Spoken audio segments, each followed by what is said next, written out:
Hello, this is Roll for Damage. This is our charity special, and we are damn near done 48 hours. My name is Kevin. These amazing and wonderful people have agreed to join me to play a game of foolishness tonight, this afternoon, whatever it is, wherever you are. One of them insists that he's won a bet, but he is sitting there dressed like Santa Claus in extreme Australian heat, so I would argue the point. But we will get to that shortly. First of all, I want to do some thank yous. We got some sponsors I'm going to talk about, but they can wait a minute because I got to talk about some human beings first. The people that put this together for us. Some of us at this table have been playing, I'm looking at you, Kelsey, 24 plus hours this weekend already. So the players that put the time in to do this, the GMs that put in the time to write stories and bring games, that's you too again, Kelsey, and you, Josh, that brought stuff to this weekend, Nova and everybody over at Roll for Damage for running this, Serum, the secret sneaky guy in the background that occasionally shows up in chat, but other than that, you never hear from him. I saw you. I see what you do. Thank you all for putting this together. Without all of you, we would not have raised over $2,500 already. For those of you that haven't been here since the start, the goal was 1,000, and there was some people that were looking at that 1,000 and going, maybe we should make it. We hit that 1,000 in, I believe it was less than 10 hours. Bumped it to 2,000, and in the last show with special guests, including but not excluding anybody else, Joe Cat, who challenged the chat that if they donated 300, he would donate 5, and the words were hardly out of his mouth when somebody upped his ante and donated 5. He donated the 5 on top of that, and so we went to $2,500 before anybody could change the goal. So we haven't changed the bar yet, I don't think, but I'm changing it right now. I would really like to see $3,000 by the end of tonight. We got this show and one more after this. So for all those people, never mind the companies and all that, for all those people that busted their ass this weekend, if you got any left, please put it in there. There's prizes for this. Every single person who donates, if you go to the Discord over on if somebody can hit the code in chat, thank you. Go over there, go to the Hall of Fame channel and put in there, after you donate with the link that's also here, go there, put your name in that you donated under, and every single one of you is going to get from Hit Point Press, presented to us as one of our sponsors, a copy of Skoola, a big bad to put in your next campaign, pre-made, pre-built art and everything to go. You can see what they do over at bigbads.com. What an exceptional website name that is. I want that. I want to be bigbads.com. Anyway, they have done that for us, and I actually have a picture of it right here. See coming up now. This is the cover art and the background art that you're going to get included in that, plus all the stat blocks and everything else, all ready to go for 5e, so that every single person who donates and goes and registers at the Discord will get one of those free. How did we get Santa in our game? He insists he won a bet. We're going to get to that in a minute. We got to do some other sponsors, though. Dungeon Fog. We're actually giving away a 3-month Dungeon Fog coupon tonight, so keep an ear out for that. I'll explain how you can qualify for that very, very shortly. They are, for anybody who doesn't know, it's a map-making software, and in a world, let's face it, full of map-making software, these guys actually stand out. They're really easy to use. The maps are really pretty. They're fast. That's the key thing that I noticed, because as a DM of 4 games a week, I do not have 12 hours a week to build maps. So being able to go bang, bang, bang, bang, bang, bang, and put together a combat map that's stream-worthy in a very short period of time is really useful. We're going to give somebody a chance to get 3 months of that for free. Next, that's at dungeonfog.com. Always mention the place, Kevin. Jeez, what are you doing? Next, Wooten Forge, I'm not sure. I would call it Wooten Forge, but yeah, exactly. Here comes some stuff from them. I had never heard of these guys before this weekend. They make stunning wooden gaming gear, dice trays. All you guys got them. I never heard about them before. They are made from woods I've never heard of, like spotted gum and oak and beautiful jarrah. Is that the jarrah? Yeah, a jarrah. Okay. This is beautiful Australian jarrah, mate. This is lovely. Beautiful. Some of the other pictures on here are actually their DM screens, and this is what grabbed my attention. I need to sell somebody else's children to get one of these. They are, again, the same options of wood. They're barrel magneted together. The 3-section screen, and they're held together with magnets. So if you only need 2 parts, you take the third one off, and you can click them and spin them together. You can get engraving done on all 3 panels. And on the inside, I thought this was really smart. There's 2 magnets on the inside of every one of these panels. So you just take your hard copy, if you're old school like me, and just pin, or your pizza order or whatever it was that needs to go up there, goes on the inside. This stuff is absolutely stunning. We have an adventurous chest that we're giving away from them. Yes, we do. So do you have the details on that? I didn't get that. So. It is a dice roller and an adventurous. Well, there's the adventurous chest, which is large enough to contain a couple of sets of dice, or a set of dice and a mini, and then that fits nicely into a like a rolling tray that you can see on the screen right now. Yes. And so that fits into that, and the whole value is in Australian dollars, nearly 300. So you're doing extremely well there. And if you head over to woodenforge.com right now, and at the checkout use code Humble3, you'll get a cheeky little discount. Lovely. See, Santa's giving. Sorry, Kevin, carry on. Thank you. I appreciate that. I didn't know all the good boys and girls can get that discount. I didn't know we had a Santa-based discount with them. But that is woodenforge.com. Please go and check them out. If nothing else, go and drool over the images. That stuff is. There's a list of stuff on there on my I can't afford it, but I want it really, really bad, is a very, very long list. But we should move on. Our next sponsor. Oh, man, personal debt of gratitude to these guys, Hero Forge. They have sponsored this channel. They've sponsored so many events that I've been in the past. You've heard a ton about them, about all their full color options, print them yourself options, all these different variable ones. I want to talk about a very specific one today. We've all got them. I mean, almost all got the minis. I got a couple over there. I didn't bring them here. Again, Josh to the rescue. Hero Forge minis. We've all got them. We've all played with them on a tabletop. We've all been at that night where the cat jumped up on the table and went full Tarrasque on the party and sent everything flying. We've all been there the night you dropped your mini in your beer and took a split second to think, is plastic toxic? Before, no, it isn't. But by the end of a year, 2 years, those minis they got as many stories as the character does, right? But when it's time to retire that character, sometimes I do at least, I want to go that extra step. I don't just want that little plastic mini anymore. And Hero Forge offers a bronze option. It's not something I would suggest bringing to the table as a gaming piece. I mean, every time you touch it, you're going to leave fingerprints on it. But on the shelf of heroes, right, the shelf of the ones that lived long enough to retire, a little row of bronze ones on there. It's a year or two between. Splurge for it. It's a little expensive, but you'll never forget it when you look them up there. As I rather poetically, I think, put it yesterday, used them to hold down the memories of those games, which is really tacky, but I liked it, so I used it again.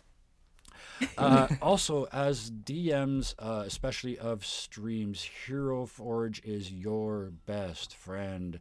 A pro Hero Forge account, you can do the character art, the tokens for the games, everything, all in there. That's heroforge.com. And I want to say again, on another level, they sponsor a lot of stuff, and they are very, very generous with their sponsorships. For a company that just came into existence a little while ago, using a technology that only came into existence a little while before that, what they're already giving back to the community is absolutely over the top. We've already talked about Hit Point Press. So, with that, the reason that we are here. World Anvil. World Anvil. Thank you, World Anvil. Build your worlds there. Who here builds worlds? I am a terrible spokesperson for World Anvil because I don't build worlds. So over to you, Santa. You look. Well, yes. You can. I was just like, you DM 4 games a week and you don't build worlds? No, I don't even build cities. I'm lucky if I build a block. But yes, go ahead. Please, well, yes. it's all you have to do is build a railway track and then a small Yes. section of city around it. I understand. But you never know when you're going to get Jude Littlefoot, who just decides to fuck off and go somewhere else and explore. Therein lies your problem. Well, if you do have a Jude Littlefoot or a lookalike in your party, yes, you can use World Anvil, and it's a world building site essentially. Not only that, but it allows you to store in a journal format almost everything that happens in the game, so that your players can access it and refer back to it later on. Depending on the level of subscription, you can also have them contribute to it. It can be a sort of this large interdimensional world building extravaganza between everybody involved, which is rather marvelous. And we have an affiliate link in the panels below. If you use that link, you can head on over to World Anvil, and any money you spend over there, we get a small amount of it normally here on Roll for Damage, but this month we will be donating it straight to St Jude. We won't keep it at all. It'll go away. Yes, and they have donated some things. Yes. I'm paying on very beady eyes on you. Bad or good. And as D&D players, some of us have been evil this year. So thank you once again, a Corsairs Cove person in disguise who we will mention later. But back to the reason that we're raising all this money, the reason all these people are so tired and so beat up and still here, and I'm so proud of all of them. The short version is we want your money.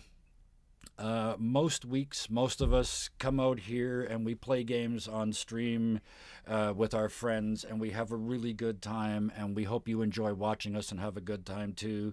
And sometimes we hope that you send us some bits or you subscribe, stuff like that, and cover our coffee money. But this week is different, because this week isn't about us. This week is about sick kids. This is about little kids with cancer, and that sucks. So, this week we really want your money.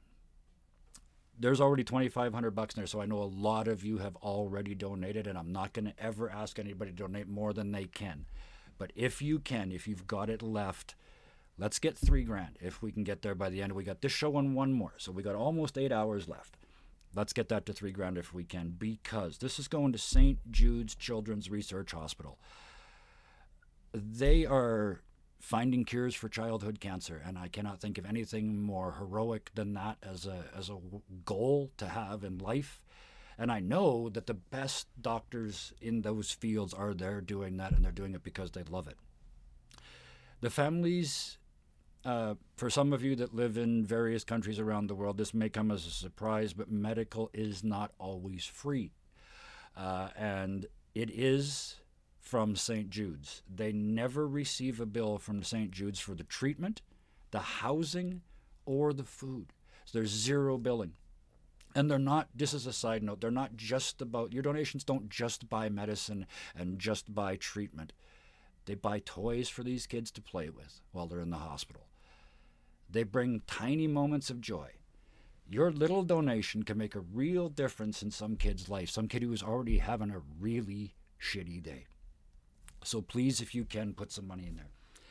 They have been doing this since 1962, and it's not all them, but in that time, the survival rate of childhood cancer has gone from 20%. Can you imagine? 1/5 of the people that were told that their kid had cancer were going to get to keep that kid, for lack of a better phrase. 1 out of 5. Since 1962, they've got that up to 80%, 4 out of 5. So we got 20% to go, but this is massive. And it is their mission. Their mission statement says it all. Finding cures, saving children. It's really, really simple. The only expensive part of that is the money. So that's where we're asking you to help us raise as much as we possibly can to get these kids as much treatment as we can and get that 80% even higher. I'm going to stop talking about that now, because if I don't, I'm going to cry. So let's meet the players, the people that came here in some cases for their 5th or 6th game this weekend to come and play with us. I'm going to start with Santa Claus because I want an explanation. First of all, am I calling you Santa tonight? No. You can call. Well, how about you call me? So the voice won't stop. Can't. Don't know how.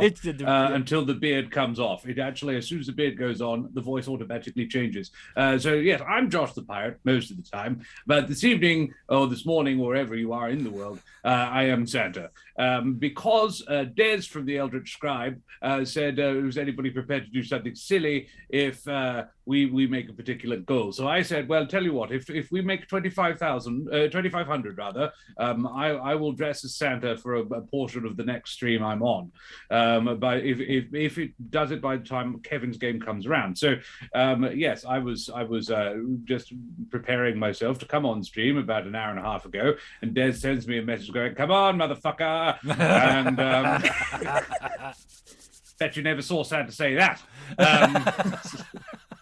And I checked that. I was like, "Oh, you Joe Cat. Oh, never mind. Good fun. Well, so yes, I will wear it as long as I can stand it. Normally, I wear this outfit for about 45 minutes to trot. So 4 hours, probably not. It's extremely painful. I'm getting a bit of a headache already. The beard is quite tight. But so that's why I do it. But I am Josh the Pirate. You can find me here on Roll for Damage, where I DM the Humblewood on Monday nights. But you can't anymore because that finished. However, we will be having a sneaky a crossover two-shot with the Humblewood of Flotsam Fire crew from Roll for Damage and my own crew from Corsair's Cove, the Monsters and Magic group. So we're taking two characters from both, sort of mushing them together, with Nova One coming on as a player, which is something I'm not sure I've ever actually seen before, which is rather fun. So Nova is going to be the brother-in-law of one of the other players. And so that's going to be exciting. Beyond that, I have my own channel, as I say, Corsair's Cove, where you can find me running more Dungeons and Dragons-like things. And I also am in the podcast There Be Dragons, where I play the infamous and deadly pirate Skern Felthbar, or his little dragon, Rosh. And you can also find me in Fringe World, because as you may have guessed, I'm a performer. And I do like to get up on the stage. So my lovely wife, Karen, and I do Pup-erotica. It's puppets reading erotic fiction. Imagine 50 Shades of Grey, but read by the cast of Sesame Street, but better written. And you've got a fairly good idea of what you're getting yourself into. We'll probably be looking at doing a podcast of that as well, the Pup-eroticast, I think we're going to call it.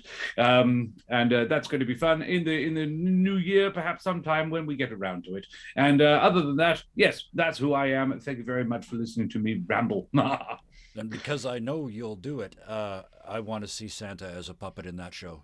I really want to see Santa as a puppet in Pup-erotica. Oh dear. I'll leave you with that. Next, let's just move down the line.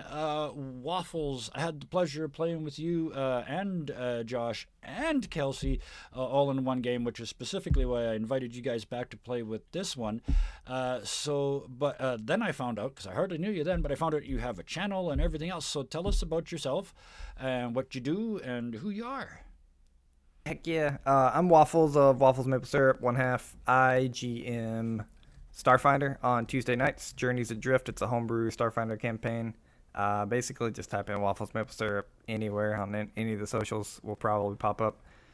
Other than that, tonight I'm playing Eddie Luca.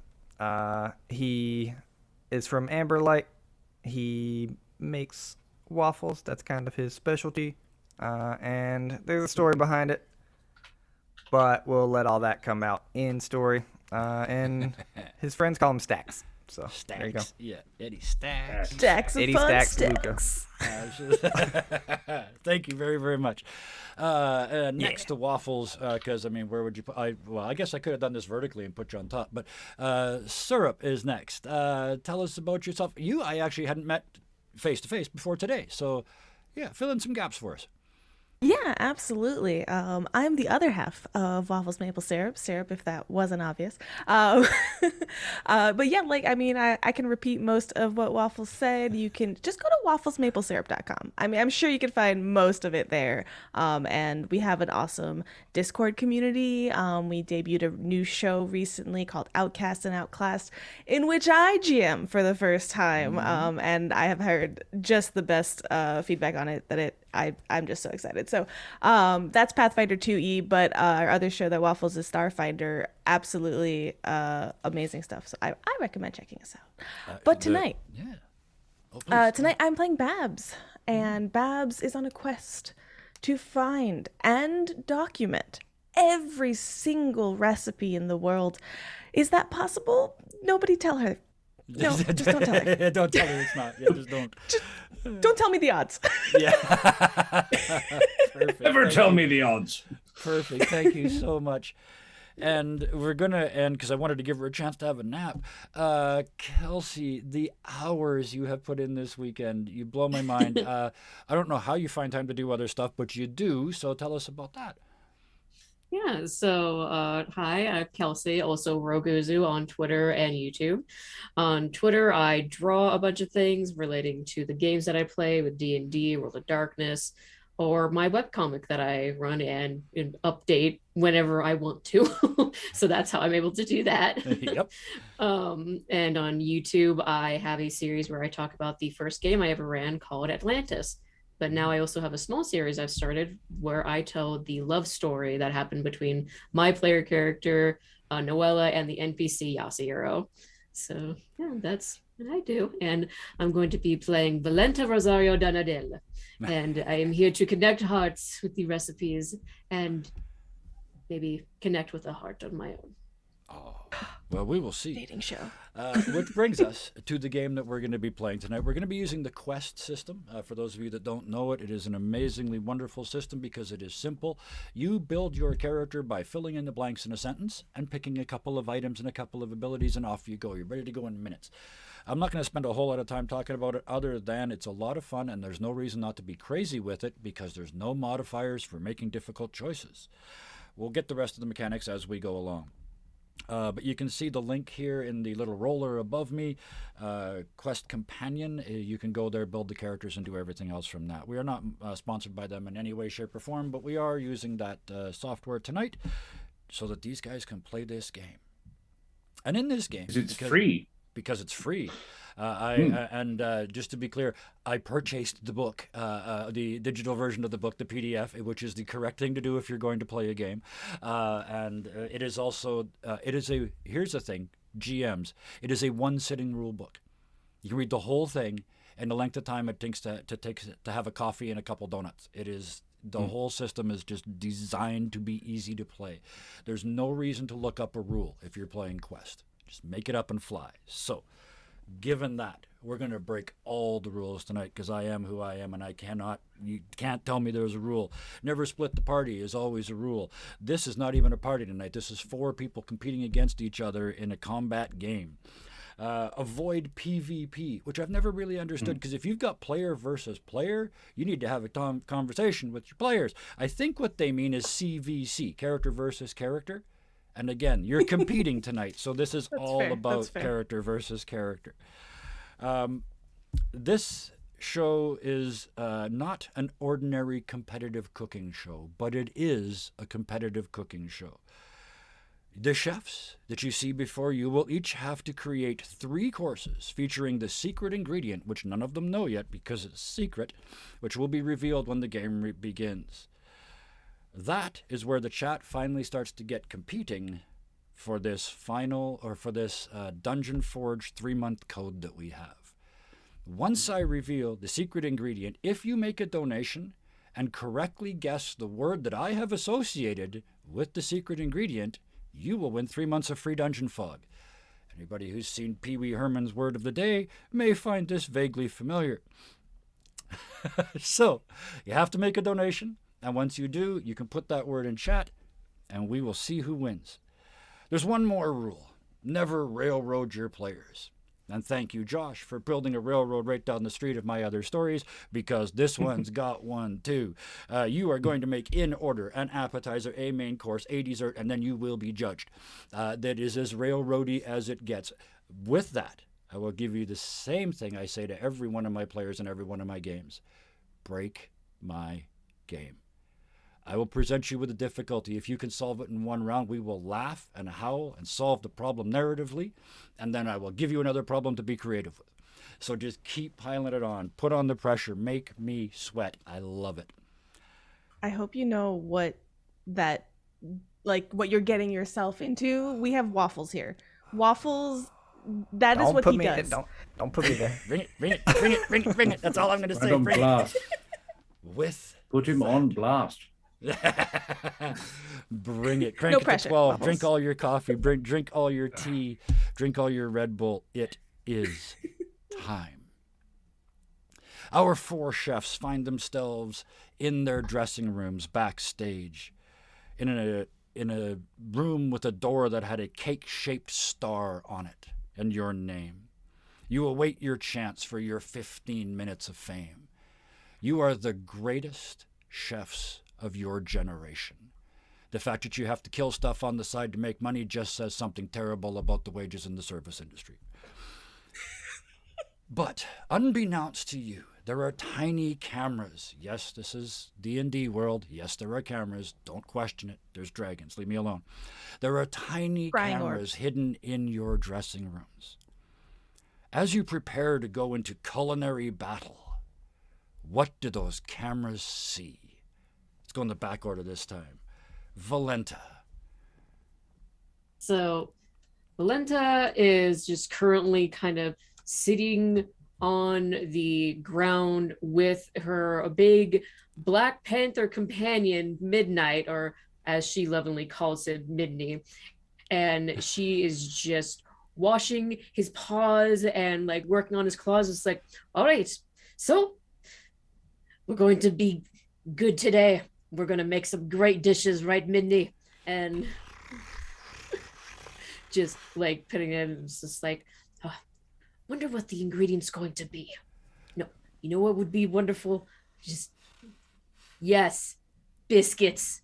Absolutely. We can make biscuit. You know, you give me the best ideas, Mindy. Oh, this is going to be wonderful. And in a moment of very uncat-like behavior, they roll belly up and ask for scritches. Absolutely. And you can tell they're not going to kick the hell out of your forearm when you reach in to give them. Absolutely. All the scritches, just big belly rubs. The camera fades away. Babs, in the next room over. What do we see? Babs is pacing. She's pacing, and you hear as she's pacing the little squeak of the Crocs across the floor. And she's just, okay, we have our recipe books. We have them all, and when you look into like the corner of the room as she says the recipe books, there's like a pile of like 6 different books just this thick stacked, and she has one like on her arms too, and she's just flipping through. Okay, we have an option for everything, and I probably don't need these. There's probably not going to be those rare ingredients. Okay, let's see. And she's just like prepping all of her recipes, freaking out. I see books open on all the counters. Yep. and notes and pages and flow charts and all of that. Is she that organized? Absolutely. Yeah, Oh, absolutely. it's a chaotic organization. Oh, yes. Yeah. You know, there's sticky notes and little tabs sticking out of all of the books. The cooking additional little equivalent scripture. of the strings on the wall. The crazy wall. Yeah. Yes. And one of the books, if anybody, like, if the camera just catches and anybody yes. reads it, it's literally just chicken soup, and it's like a book this big of apparently thousands of variations of just chicken soup. And then at the back in the bibliography, there's a list of 1,000 chicken soup for the blank lover's soul as a reading list. Yeah. In the next room down the hall, we find Stax, Eddie, the Stax. man, the myth, the legend. The man, Stax. The only one that came to me Stax with an is, extended backstory. So. Yep. What's Eddie Stax doing? is sitting. He's sitting backwards in a chair. Gotta get your legs like across it. That way you can sit backwards in it. Yeah. And he's literally just sitting there, kind of leaning on it, muttering to himself. He's like, "Man, I can't. I really want this competition just to start. I gotta show everyone what we're made of." And then he's holding this like little waffle, like flipping it almost like a coin, and then he throws it against the wall, and it bounces off, and he catches it like a bouncy ball, and Yeah. then you just hear "foom, foom" as like the camera zooms up. And on the table, I see a tiny Great fidget Escape. spinner. Yeah, I see a fidget spinner made entirely of waffles. Just a waffle fidget. I love it. Which brings us back to Great Santa, because I wanted to give you a chance to wipe your brow, Santa. No, thank you. Thank you. Herger, this room's small. Man. Herger. You are a big thing. What does the camera has to keep like moving around the room to avoid you. But what does it see? It probably doesn't actually struggle too much because Herdiger would be sitting on the floor cross-legged. He has eschewed all the fancy furnishings and so forth, and he is sitting cross-legged, lotus style, with a ladle in front of him, just on the floor, and he appears to be meditating upon this ladle. There is a gentle hum emanating from him, and every now and again you hear this thup, thup, thup, thup, thup, thup. And it is the waffle from next door. And his eye twitches open just a little bit, and you can see his brows furrow just a small amount. And then he readjusts himself, resettles, and returns to his trance as he meditates upon the deep mystery of the ladle. And as you drop into the depths of the bowl,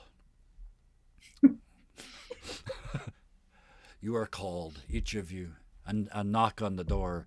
An intern of completely undescribable nature and strangely, oddly identical to each of you, because I don't build NPCs either, just knocks on each of your doors. Says, if you'll come with me, please. And without waiting, turns and starts to walk towards the stage area. Oh wait, the books. I need. Okay. What do I have to take? What do I have to take? Yeah, I try to stack as many as I can. There we go.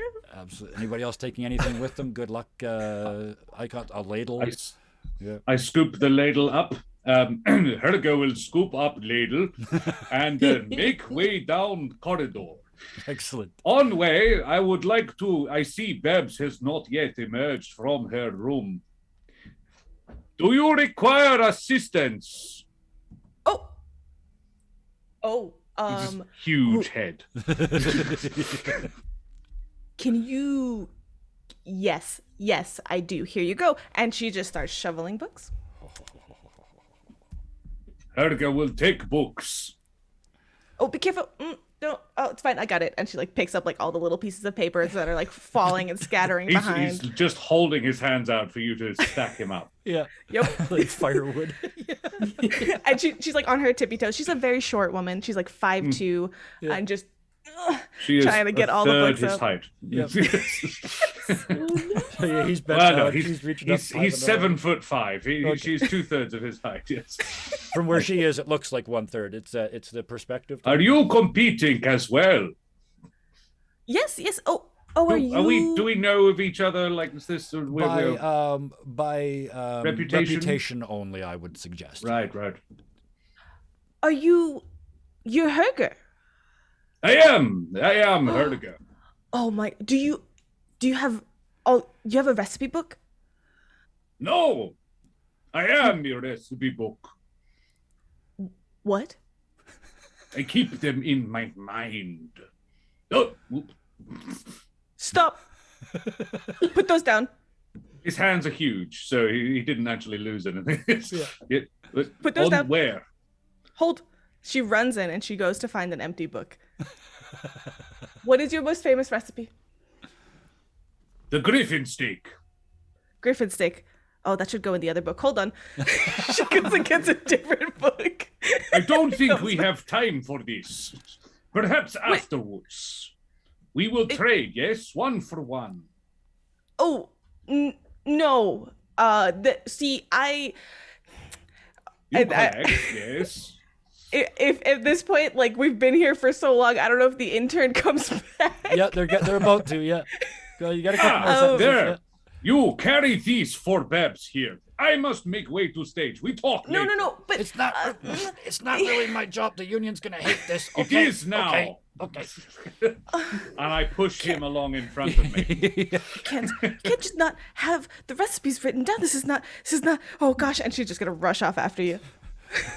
Waffles and Valenta, you open your doors and this is playing out in front of you. I mean, we haven't even started yet and already there's drama. What's the response from the two of you? Yeah, I think Stax just kind of watches it and he's like flipping his waffle up in his hand. He doesn't really say anything. He kind of sits to himself, and as the big guy walks off, and he hears Babs kind of mumbling about the recipe. He goes, "I can share mine with you if you want." Oh, yes. Yes. What is your most famous? He flips his slightly burnt waffle like a couple more times, and then tosses it at her and walks away. There you go. She just scrambles to try to catch it. How big is like a little mini waffle? No, it's like a full size waffle, like an Eggo waffle. Like an Eggo waffle. Yeah. I love how the two of you have a rating system for waffles. Like, I'm not surprised by this at all. There's like mini waffles. There's I thought I double check. I assume they exist exclusively on them, to be honest. yes. Okay. This is not a recipe. Excuse. Seeing that they're already gone, I'm just gonna try to catch up to everybody. And Valente, Reverse you are all about engineer the that. passion. You come out, you see a considerable amount of passion, but maybe not the sort of capital P passion that you're looking for. But yes, the three of them are now slowly making their way down the hall as you open your door. What? I just make sure that the little cooking tool kit that I have strapped onto kind of a backpack onto Midnight is all tight and set up. It's all right, well, let's go make some magic. And as the four of you are escorted to the stage, which is an area the size of a... Oh, yep. Well, you're still... Okay, No, I'm waving to You're the waving, audience. yes. It turns out the audience isn't there yet, but... Hello! Yes. Oh, The I was arena... expecting a larger Competition. turnout.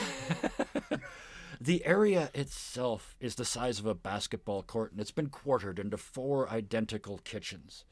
You are introduced to your kitchen equipment. And yes, I say introduced because some of it is alive. Each section has a freezer, a cooler, an oven, and a stovetop, each of which is powered by a sentient creature or creatures. The freezers are powered by juvenile white dragons, who are paid to poke their snoots into the big insulated box and go every once in a while to keep things cold. There's something you might not know about dragons, though. They don't get cool names until they're adults. I mean, you can't have Deathwing this long and skitters on the floor when they try to go across the food to get to their kibble, right? So you have to start small. And each age of dragon has its own naming procedures. It turns out the juvenile dragons are named after paint chips that are the color that they are.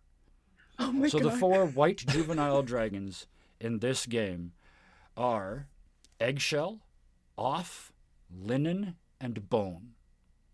That's your freezer. This makes my graphic designer heart so happy. Well, I'm going to keep going then, because right next to the freezer there's a cooler, which is a little tiny white dragon about this long, who does not have the same snooting power, but has enough to keep it cool. So every once in a while they go into the little box, and it keeps things cool. Now at that age, they don't even have paint chip titles. At that age, they are described by their faces and their colors. So the 4 coolers are pale, wan, pasty, and cadaverous.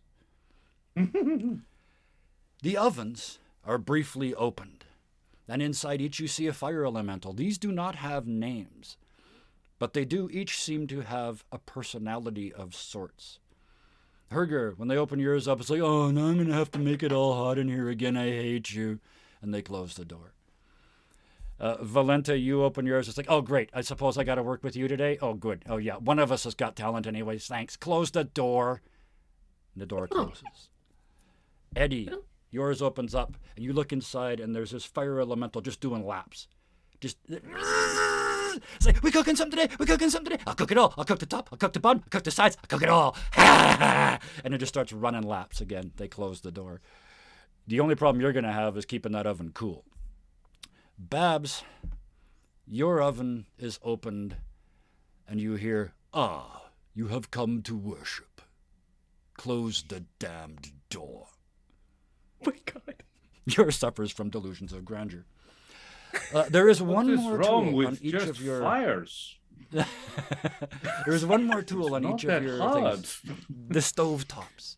Each stove top is made of 6 tiny, and I mean tiny, little red dragons arranged in a circle with their snoots up and their tails curled over their heads. You put the pot on the tails, and they take turns going in circles to heat up your pot. We were talking about the naming conventions of dragons. At this age, they all share a name. And some non-dragons find it offensive because when they're this small, they're called food. So you were introduced to yours. I have the names of whose is whose. If you want to talk to them during the show, I will know who they are. But that gets you your equipment. At this point, the lights above the stage come on. The lights above the seating area go off. And then the crowd starts to filter in. Oddly, you can't see through them. It's very difficult to see out of the brightness and into the darkness. They sit down very quickly and take their spots. And as you've got a chance to look around and think for a second, you're looking around, you can see every ingredient in the world available to you. You don't know what the secret ingredient is yet, but everything that you could possibly put with it is there. And in a cloud of dry ice, in the stage in the corner, a flamboyantly dressed man. Yep, there he is. My flamboyantly dressed man swooshes out of a hidden tunnel below. Stands, looks at you, holds up a tiny tart, very much like one to use to cast a certain spell in D&D 5e. My favorite spell components, 2 tiny tarts and a feather. He takes the tiny tart, stares at it, puts it in his mouth, chews once. You can tell in a moment he has been to the William Shatner School of Acting. He turns and stares at you for a moment before speaking. You are the greatest chefs of your generation, and now you compete for fame and glory and money. You are so talented that we must make it more difficult than normal for you to cook to make this interesting. So, first, we will tell you your secret ingredient, and then we will release you on your food, and will release misfortune upon you, that you might respond to it and cook at the same time. You must make 3 dishes, Fortune. an appetizer, a main course, and a dessert, all featuring, but not exclusively made of, the secret ingredient. But even that will not be easy. During each of these courses, a challenge will be released on each of you. This challenge must be overcome, and your food must still be prepared in the limited amount of time available. At the end of it, your food will be judged by an esteemed panel of people you've never heard of. Only 2 things remain. First, and there's a dramatic pause and a boom of music from offstage, the secret ingredient, and he goes like he's doing it on purpose. And in the center of each of your tables, a disc rises. Dry ice floats out in clouds, obscuring the view.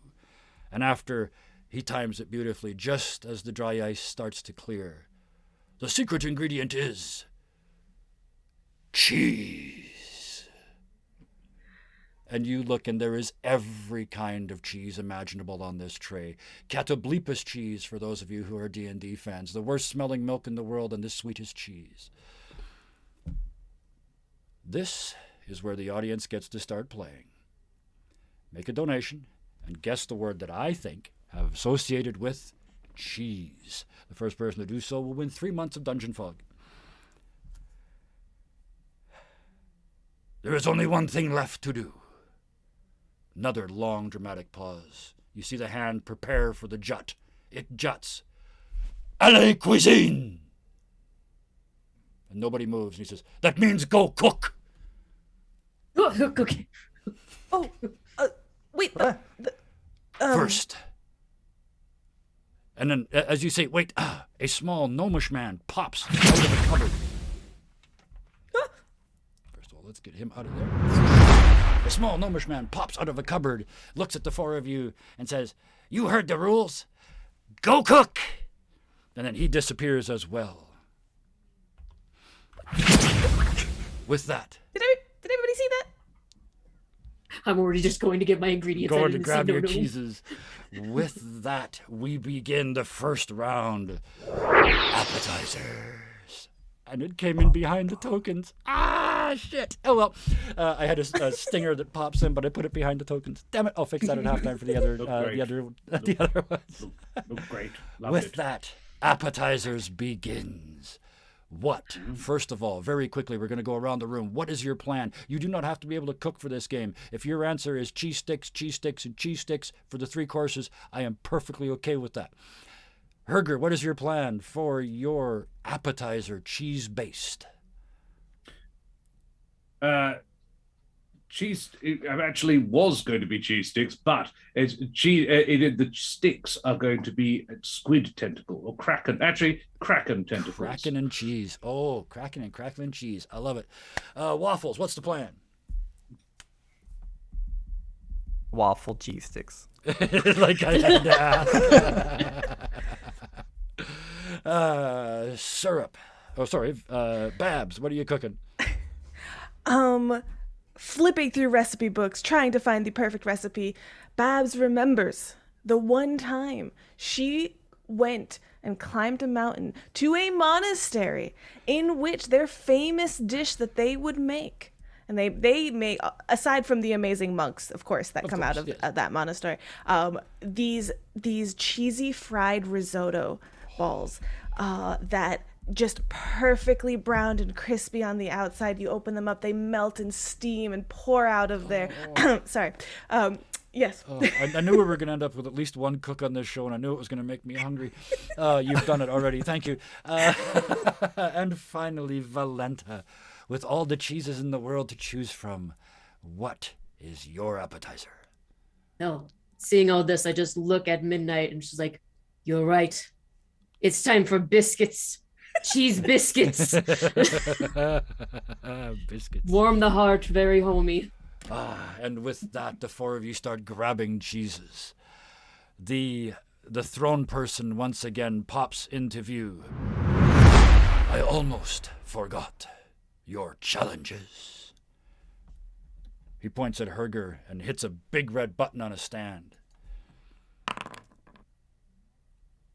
And from all around you, underneath all the shelves, giant mice. I mean, think of all this cheese. Giant mice start bursting forth from under every piece of equipment in your kitchen.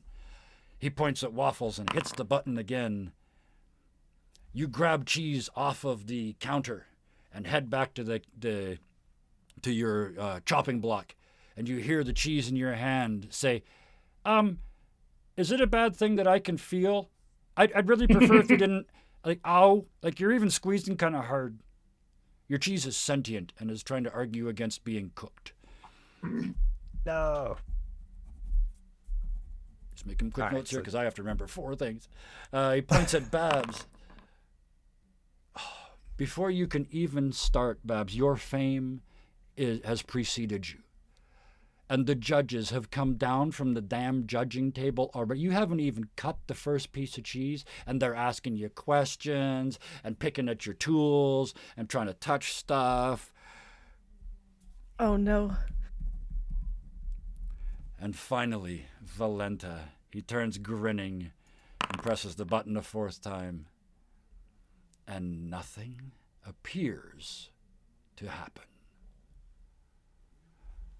Herder, the mice are everywhere. They're heading for your cheese. What do you do? I would. Herger will grab dragon. Which of the large dragons? I am hoping for linen. The large dragon, in that case, because you asked, I will change the names, and you now have linen. Because nobody knew any better until I said so. So you have linen, pasty, and the manic oven. So, okay. Great. I will remove linen from the hole in the freezer and stop it up with a small amount of fabric, just briefly. Yes. And then tuck the dragon under an arm, similar to a bagpipe. And then I will, using my elbow to squeeze, I will operate like bellows and jet gusts of cold, freezing air at the mice to make them go away. As you squeeze, you see the dragon look up at you out of one eye and grins and purses. You got to its work lips. with me here, Lennon. Yeah, it is and cooking. And it purses its lips to turn it into a hose of just incredibly powerful ice. Give us our first roll of the evening and tell us what your response is from the wonderful website Quest Companion. Oh, can I roll real dice? Absolutely, you can. Okay, that's splendid. 14. 14. You are successful. You are hosing mice. And as you come back for the second pass, the dragon's like, wait a minute. And then you squeeze again. You have a self-inflating bagpipe, so you don't have to do that annoying thing with your cheeks. And you start freezing. I was going to grab his tail. you bite on his tail, and turns from a stream into a cone and starts misting them. As you do so, the fur is freezing off of the mice. They take another couple steps forward, naked mice everywhere, until the second blast coats them with frost, thus covering everything, which would get us banned from Twitch. You have succeeded on your first part of your challenge, but there are still many more mice are surrounding you, and the dragon looks up at you and goes, and just one little ring comes out. I'm puffed, man. You have done well, Lennon. You may return to the freezer. And start wobbling off. Maybe one cracked rib. I mean, you're a Goliath after all. Back to the freezer. Waffles. You see this blast of ice next to you. There's frozen mice everywhere over there. You got your waffle batter already going, I'm assuming. Stinky. Yeah. Your waffle batter is made because I'm assuming like you travel with pre-made batter packs, so it's just like batter in the bowl. No, it's gotta be made fresh. Oh, it's got to be made fresh. It's on Pardon the me oven. then. So yeah. you have started making that. Fresh, never frozen. Duh.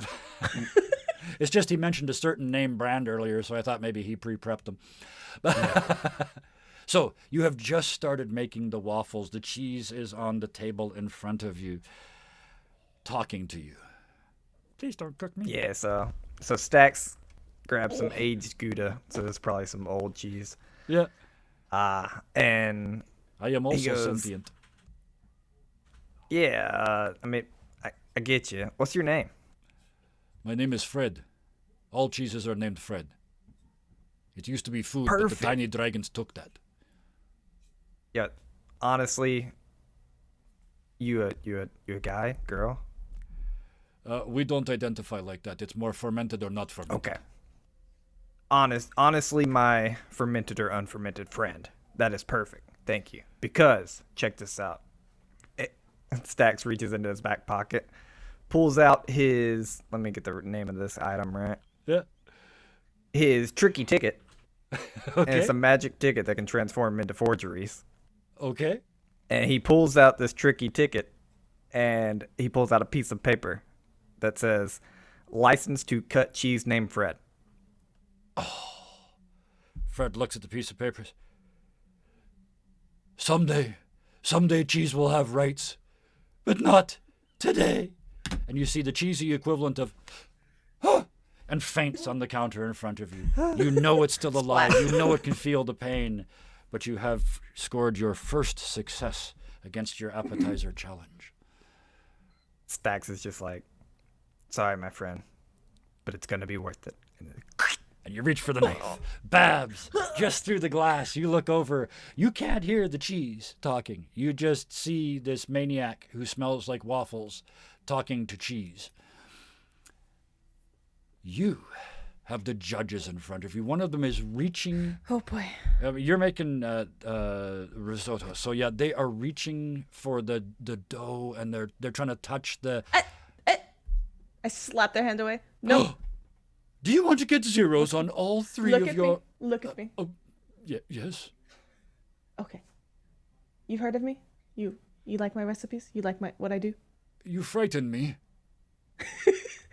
Good. You want to taste the best food you have ever tasted. If you want to be wowed, blown away more than you've ever had, you march right back and you watch. Wait for my food. And with no roll at all, one of the 3 judges, the ones that you glared at, turns on their heel and squeaks away on expensive leather shoes. Snottily, you're like, my shoes are expensive and leather. But they My do shoes are realize comfortable. they've just been taken down on international TV. You have succeeded on your first attempt to get through this first dish.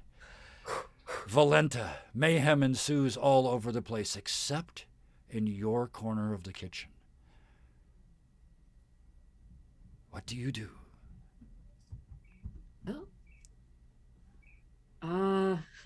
Okay. Well then. I am going to just get cheese and just start to go over make these things. And I'm just telling Midnight, it's biscuits time, to just slap dough down for them to start just kneading. She slaps down the dough and starts to knead. Is it she? Midnight? It's a he. He slaps down the dough and starts to knead. You slap the cheese on the counter, and the cheese slaps you back. The cheese. Let me explain something. In this world, there are no mimics. Mimics are overdone. In this world, there are copycats. They're just like mimics. They pretend to be something else, but their natural form is not. And it's a cat of some form. And yet, I rolled this. I am not making this up because you came with a cat character. I rolled this, and it's in the game. It turns into a tiger. Your cheese turns into a tiger and attacks you. Chester. You hear, I'm sorry, I'm doing it against my will. Just because I saw the last game and somebody was charmed and had to attack the party, so I'm going to do that to you here. Yeah, your friend Chester the cheetah. He's a cheetah now because it's Chester the cheetah, right? Isn't that the... Yeah, Chester the cheetah. Yep, Chester the cheetah is attacking you off the table. What do you do? Okay. I am going to I'm going to spend 4 hero points to enact animal partner. So I bond with the nearby animal who becomes my companion, and he will now follow my instructions. I'm just like, Now you have 2 helpers in the kitchen. Collecting cats. cut the cheese. But no cheese. You say... I just point at the cheese on the table. I was going to make this joke at some point tonight. You were just my first break of the game tonight, so I'm doing it to you. You say cut the cheese. Oh, you meant your claws. Your claws in the cheese on the table. Yeah. Valenta, congratulations. Kelsey, congratulations. Yeah. You have utterly defeated your first challenge with 1 action. You now have a tiger and a panther. Is that what we've got now? Helping you cook. Yeah. Herger, there are still mices about the place. Yeah. Your dragon is all pooped out. What do you do? I'm trying to I don't have on my quest companion. It doesn't give me a huge amount of detail about what the ability sigil. I'm seriously considering. It says draw a magic symbol that affects nearby creatures in various ways. Then that is yes. I know, as a D&D player, you're going, that's really ambiguous.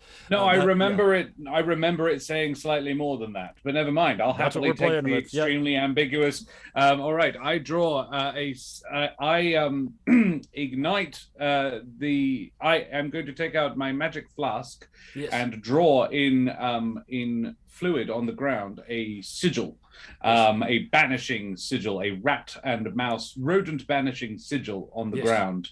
Around my workstation, and burn 2 action points to banish these rats. Absolutely. You spend the 2 action points doing this. The symbol that you draw on the floor is strangely a giant mousetrap, which they are semi-sentient enough to realize could be dangerous. And the naked, frozen, remaining giant mice, turn and flee, leaving behind just a bit of frozen fur, and a wheezing freezer. But we'll leave that. I have quite a few recipes with rat fur. If you. Oh, I thought you were going to say with wheezing freezer, and I thought that is a specific recipe. I was thinking details, actually. I was thinking details, actually. If you want the visited tails, an the orc tails are tribe. left behind. You want the tails? Yeah. The tails I'm going to froze take off. the tails. The tails Yeah. froze off and are left behind on the floor for your I use. gather them up. Because I say yes to everything. That is 2 of our 4 components, or 2 of our 4 chefs are now unencumbered for the rest of their creation of their first dish. We cannot say the same for Stacks. Stacks, you got a problem. Your cheese is talking to you. It's laying there, like it's got its head on the guillotine, and it's not guilty of nothing. What do you do? It's guilty of being cheese. And I have a license to kill it. You do. You slap the license down on the counter and kill the cheese dramatically. Absolutely. Your cheese dies. audience. You hear in your head, ow, ooh, ow, ooh, damn it, you started at the feet. Ow, son of a bit. That's my knee. That's my knee. That's my knee. Oh. And then finally, a little while later, I can't feel anything. And then it goes Perfect. silent. It keeps cutting. I had no idea It Eddie was, was such a cold soul. Oh. it's AIDS Gouda, though. It lived a long life. It did. It lived a long and good life. I'll make the joke if you won't. And now it's goo all over the table. You prepare to make your waffles. Babs. Yes. There's still Do I 2 still have- judges left. While you were talking to that one of them got behind you and has opened, I'll let you breathe, opened one of your recipe books. I go right up and I Yeah. take my chef's knife Yeah. and I just slam it down right next to the book. Way trying to too intimidate close to them? their hand. Yeah. Yes. Give me a roll. See if you succeed. Threatening the very Actually, people who I have your real fame, dice. fortune, and paycheck count on. You are very nearly literally biting the hand that feeds you. It's a 5. A 5. No. Oh dear. Oh no. I will take away the very literally. A 5, you don't even get a choice. You have failed. You have lopped the baby finger off of one of the judges. I On could the use bright that. side, they have left. They screech and run off the set, blood spurting everywhere. Oh, do you Yeah. I'm sorry. Is You this- you hold up the finger and it goes and ends up all over your cheese. No. You're gonna have to start again. No. And there's still one I judge can't work left. like this. I can't work under these conditions. I just turned to the other judge. This is unacceptable. You are the last one left who still has to do something with this meal. So you look around, the other ones are already plating. They're putting their finished product up on the plates, ready to be judged. You have to start all over again. And there's No, this is still fine. one I got judge. this. I got this. I go to the oven and I open the door. Has delusions of grandeur, right? Yes, it does, absolutely. I just go, this all relies on you. If you can handle the cooking, I'll handle the judge. Oh, I'm glad you said that last part.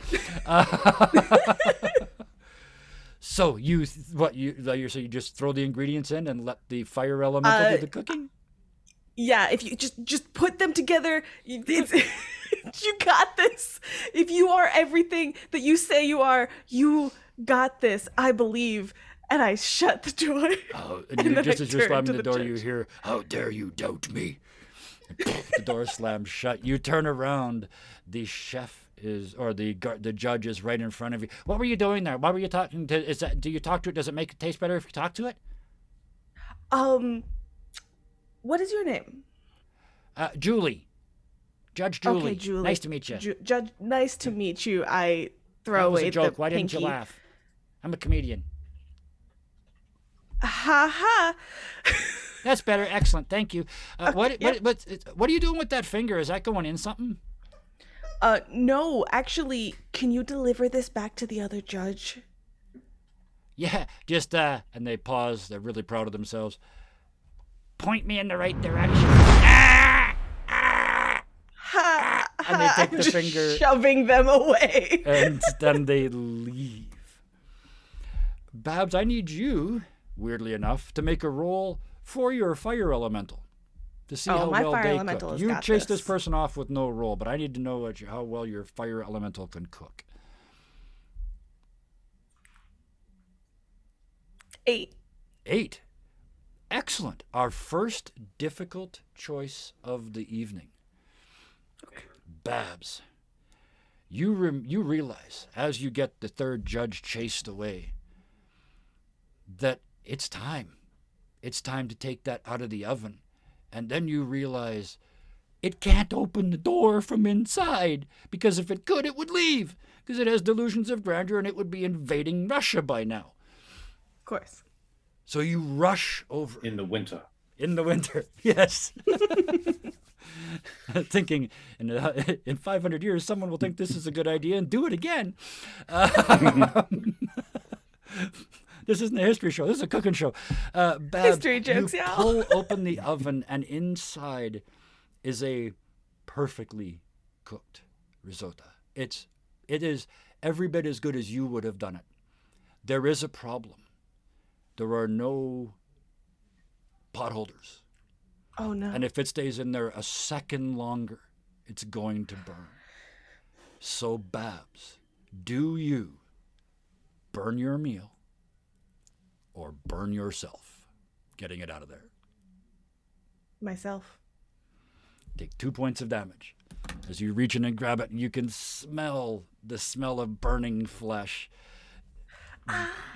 Deep fried Babs is not on any of your menus. And you bring it out and put it on the counter. And just, I don't know if anybody's old enough to see the Kung Fu TV show with David Carradine, where to prove that he's got control over his mind, there's a red hot brazier of fire, and he does this with it and picks it up and moves it over here. Yeah, that's basically what you've done. You look down and, I've worked in restaurants. You do that thing where you straighten out the fingers and they crack because they're all burned. You do that thing because you're a chef. The pain rages up your arms and then disappears because this is the 7,927th time you've done this. But you do take 2 points of damage, and at some point in the future, I reserve the right to have you drop something. However, your risotto is perfect. The four of you, bang, the bell goes off, ding, the appetizer round is over. You quickly look at the other people's work, and damned if they don't all look perfect. It's coming down to the final 2 rounds. The main course is next. We're going to do one more before we take a quick break here because I'm enjoying this too much to stop right now. The main course is next. In reverse order, Valenta, what are you doing? Cheese related. To follow up the biscuits, what is next? Yeah. So to follow up the biscuits, I'm definitely going to have just big old steak with the side of like this like kind of potato and cheese soup that goes with it, but there's gonna be like, you know, bacon in it and like this very acidic kind of sauce for the steak to cut that. So.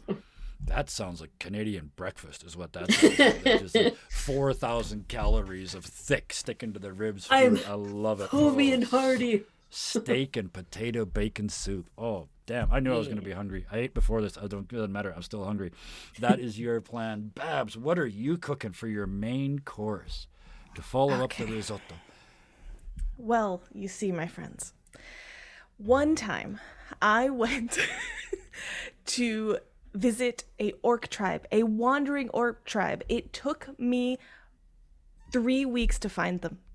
But when I found them, I learned their most famous recipe.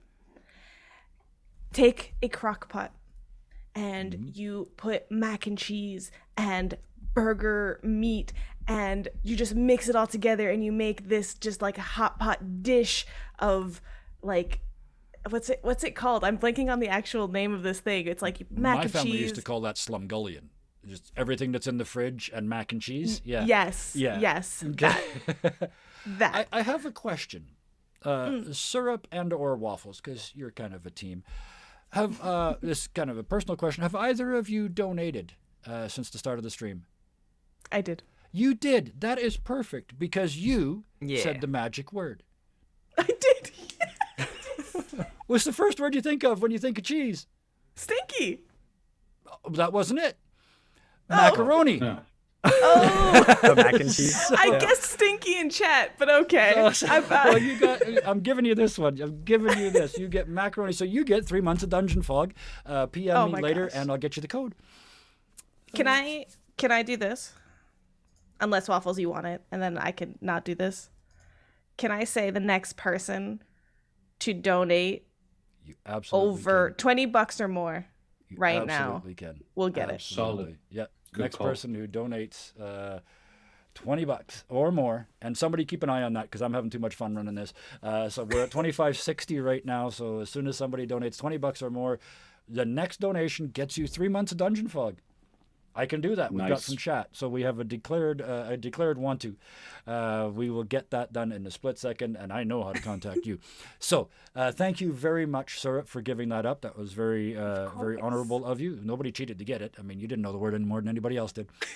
But I mean, I was really enthusiastically saying stinky, so I feel like it's you accidentally got it right. You have to learn to make the face. When you accidentally do something right, you have to learn to make the I meant to do that face. So, of course, I'm a genius. Yeah.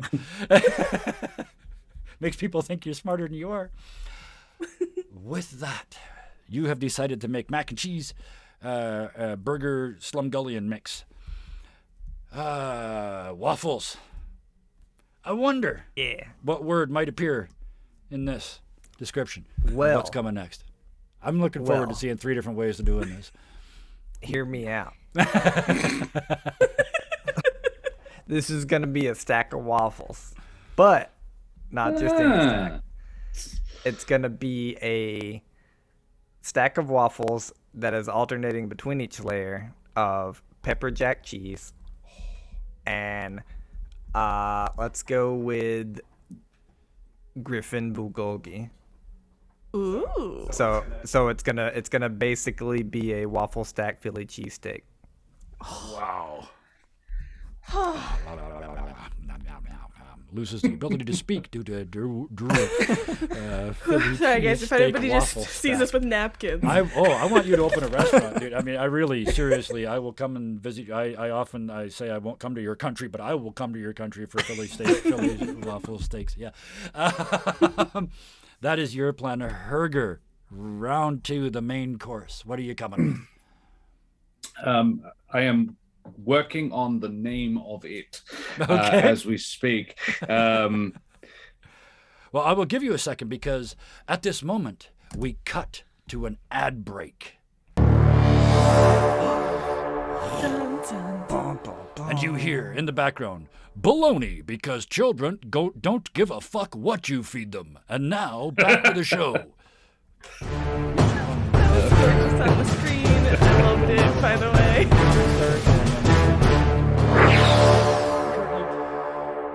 Ladies and gentlemen, you better grab a seat now. The show is about to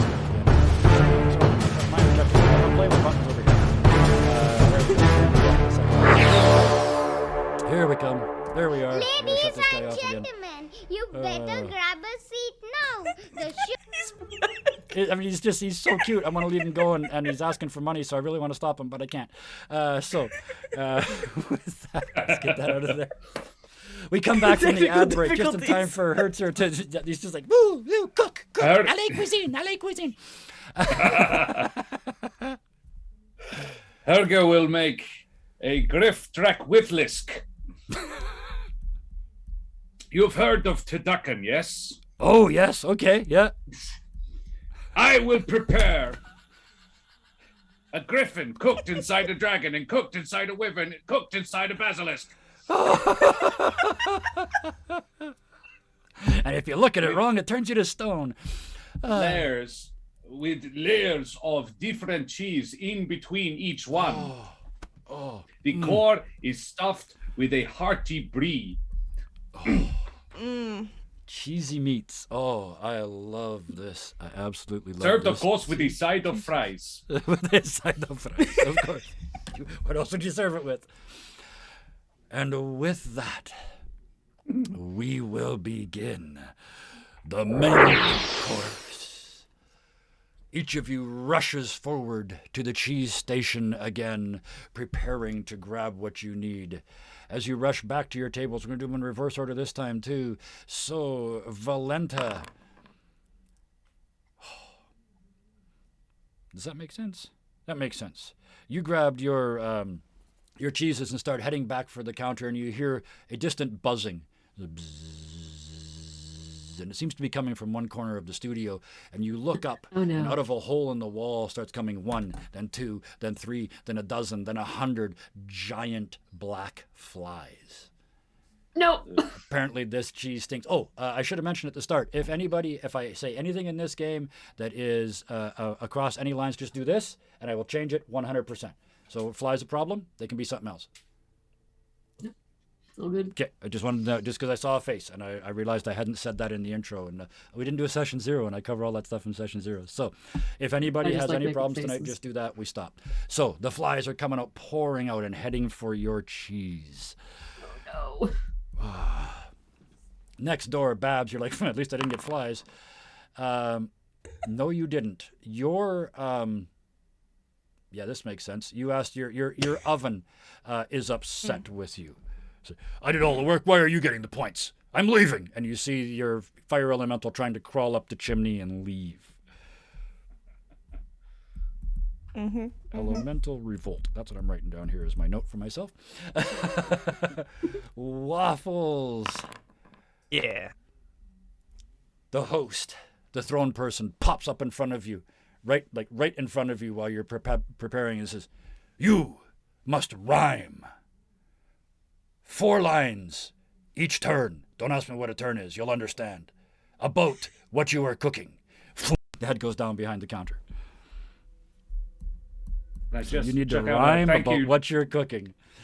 Welcome, Raiders. Oh, we're thank getting you very raided. much for the raid. For TTRPGs, thank you so much for your raid. We are doing a quick charity stream. It's not quick at all. It's been going for over 40 hours now. Yeah. Your version of quick is odd. Yeah.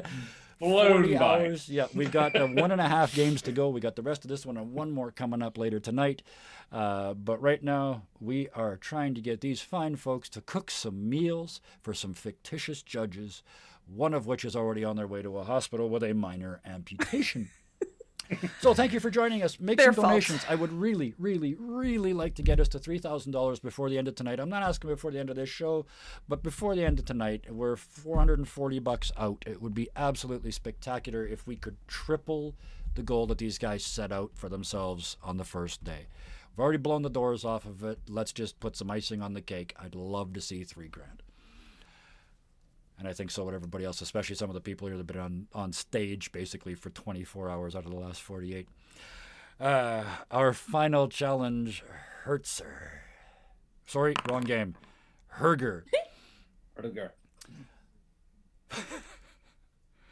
You know, every time you build a rollable table in a game, and you get 19 things, and you think, I just need one more, and I'm all out of good ideas. I'll just put this here. It'll never come up. Yeah.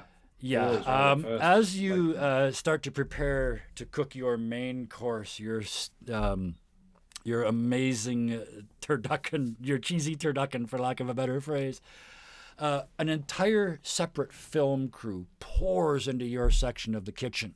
Lights, sound guys, actors in fancy suits, some of them you recognize. They push in half of a plastic car. And a man, clearly a director, because he's sitting in a wheeled chair with the legs that go like that, the little saggy bottom, and it says director across the back of it. They wheel him in, and he starts screaming instructions. You can't be here. You don't match with the colors. And he's pointing at you. Get this cheese off the counter. Get the wooden cheese. Everybody knows real cheese doesn't look like cheese on TV. No, it sweats. Let's start with you. No, it sweats. That is a true tech right there. That is a real tech answer. Yeah, it is. It is you don't use real cheese. Yeah. Yeah. I have a master's in filmmaking. Trust me. Okay, so yes, they are filming a car commercial in your kitchen. I use my ability declare. Okay. What is it that one I, declares? I go straight up, sort of wading through this crew, go straight up to the director and profess a reason for intervening in a matter, stealing my resolve. And I profess my reason for intervening in this matter to be you do not look like a real film director. Look, you don't look right under the lights. It's sweating. I shall direct this movie. And I turf him out of his chair and say, first You step, take we over. must... Yep. Give me a roll. I need a roll just because. I mean, you're going to succeed. It's just a matter of whether you're going to have to make a difficult choice or not. I'm not giving you a 1 to 5 on this. 17. Perfect. He opens his mouth to complain, and the person pushing his chair just spins him around, slaps him across the face, and pushes the chair, and it's on wheels and just goes off the set. Because there's no one to push him back, he's unable to return. Everybody looks at you and says, scale plus 10%? At least I'll make it 15, but I think the better place to film this commercial would be just over there. The lighting is perfect. And whose do you point at? Well, I think Babs is good. So I think Waffles is probably where I'm going to send him. I was so scared for a second. I was The like, car no! commercial is going to Waffles. Oh, again, thank you again. You broke that in 1 round using action points. I love this. Damn, this game. I might didn't be actually. shorter That than was a thought. free action. A free No action, even points. better. Oh, as a player, I salute you using a 0-point action to significantly change the game. Bravo. Well done. And the car commercial, sound guys, lighting guys, props, wardrobe, everything just start shoving themselves towards Waffles, who now has 2 things to deal with. You got to stop a car commercial while rhyming. Waffles. Aren't you glad you said yes when I asked you to play this game? And Eddie, blow my mind.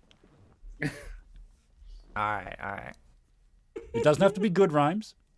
No, for sure, for sure. Eddie sees the car commercial coming over, and he goes, wait, hold on. I got this ring, so just chill a second. Let me sing. I'm going to send you back over there where you belong. So just don't forget the words to this song. And I have a ring that lets me duplicate and reflect a spell that was cast on me. Nice. And they hear that. And you hear, you heard the man, and they all just turn around and start marching back there. So that is 1 round of best rhyming, thing. one rhyming success, and you reflected that. Oh, I love this. This is magnificent. Oh, Babs, heroics are happening all around you. You see that corner has been turned. Character versus character is now on the table. CVC. It is there. Yes, and please put that in all your videos from now on. PvP has always pissed me off. That's a completely different thing. And that's a very different problem. All right. So in front of me, what's my little fire elemental is in revolt, Yes, right? He's leaving, and you're gonna have a hard time baking your mac and cheese. All right. Well, just see him kind of starting to crawl out and be like, "Oh, you're giving up? You're letting all the other fire elementals here prove that they're so much better than you?" Wow. No roll required. You are 2 for 2 in the no roll required. I'm so happy I picked these. They're all so creative, and I love it. The chimney, it was heading up the chimney. You could see the chimney getting red as it moved its way up. It stops. It gets dimmer. Then it gets brighter, and you realize it's blushing. You have made a fire elemental blush in shame. Back down the melted chimney and into the oven. You see these tiny little tendrils reach up and use heat to melt the chimney and put it back the way it was before they wrecked it. I'll lean And- down into the oven and I just say, "Look, no one has to know. Keep this between you and me. And if you do this super well, I'll open the oven door and we'll give you a shout out live on TV.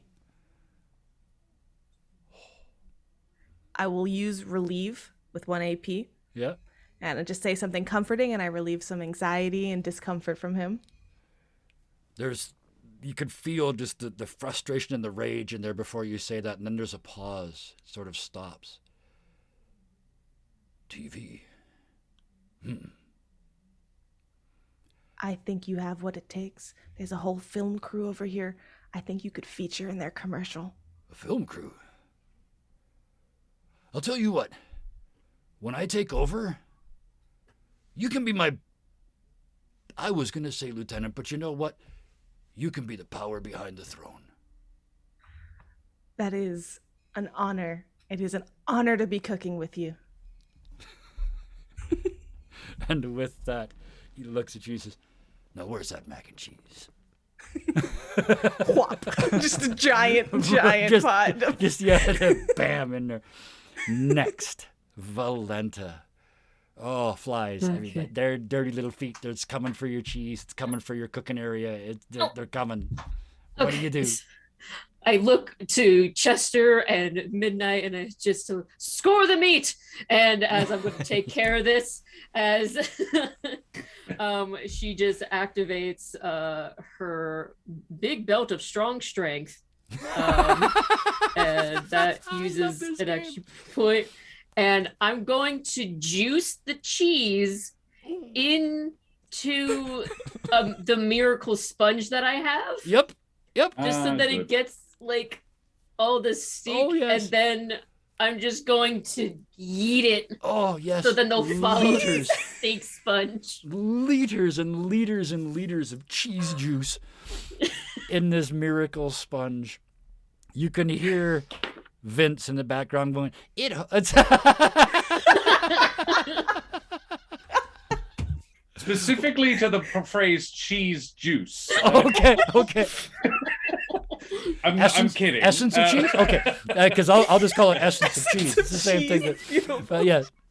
Liters and liters of it flying. Thank you.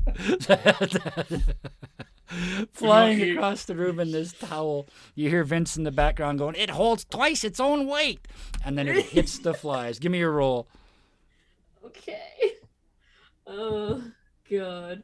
Oh, I so want a difficult choice here. Oh, my God. You so want a difficult choice here. Don't let me lead you. Tell me what you actually rolled. How about a 1? A 1. Oh. But hold on. Actually, using the big belt thing uses as an action point, so I don't know if that affects anything. Yeah, I just wanted to see how well it worked. But yeah, it's still going to work. But the way that we're going to do this is a fail forward here. You throw it up there. It hits the first couple flies and sticks them to the wall like the world's nastiest Velcro. Oh, you know those toys you used to throw and then they'd walk down the wall? Yeah, it's like that. But it's got a couple giant flies stuck in it. As it comes down, you see the rest of the flies start to swarm around it. They won't touch it because they'll stick. But they get close to it and you see them doing tiny fly bows at it.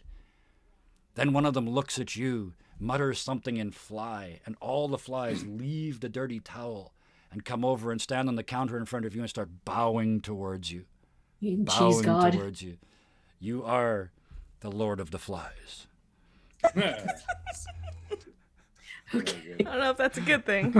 Well, I'll figure out something with this. So there are flies all over your counter. Your cats are scoring the meat, and I know cats can do this. They're giving you the eyebrow. I know they don't have eyebrows, but they can give you that look like what the hell? Like, I'm okay with this other cat, but they're not sharing the litter box. No way. Babs, yeah. What I'm getting from this is that every turn, Valenta just gets more companions at her table. It was never planned this way, but the way the dice tell the story, and I love dice. Her manpower right now is insane. Yep, you got 1 panther, 1 cheetah, and about 1,000 giant flies, all doing your bidding. Yes, very much Lord of the Flies. I said it. You bet. What are the flies doing? Are you going to let them help you cook? They all go to the sink and wash their tiny paws. I was about to say, I'm just gonna have the sink kind of turn on. It's like, all right, everyone, fly on through, clean yourselves off, and they're going to help me with like dropping the seasonings all evenly. Perfect. Because like they could just fly above. As you do this, as they fly under the water, they start to fly into this drawer, and you're like, "What the hell?" You open the drawer, and they each come out one at a time with little tiny chef's hats on, and they go each with one seed. It's like watching the world's tiniest Air Force. One of them's an asshole who's pretending to be a fighter pilot trying to shoot down the bombers. You can see him and hear him going. "Da, da, da, da, da, da, da, da, da." He's not carrying any beans, but. Anyway, you have this game isn't going to go very long. With that, you have all the help in the world. So you have fixed your problem. The only one with a problem, again, it's the same problem as it was before. The car commercial has rebounded on Herger. Herger actually has been examining what Valenta has done. Valenta. And he says, actually, you are correct. Come here, you little man. And he drafts them using the same ability. He says, this is not what we should be doing at all. The car commercial, he picks up the half car and yeets it into the stand. Yes. And he basically drafts them to be his underchefs. Absolutely. He runs them Hell's Kitchen style, and has them kept fetching and carrying him for him because he's got to insert a dragon into a wyvern at some point. It's coated in cheese as well. So. Thank you for that visual aid syrup.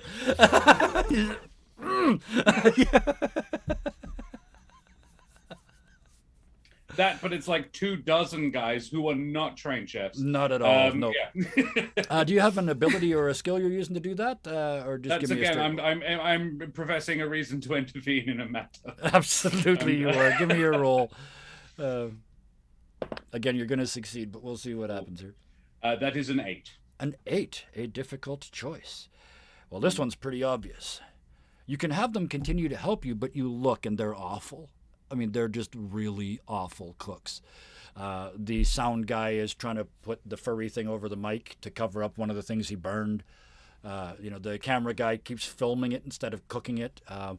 So you have a choice. You can have all this help, or you can kick them all out and have to do it all yourself in very short order because you've been interrupted twice. Right.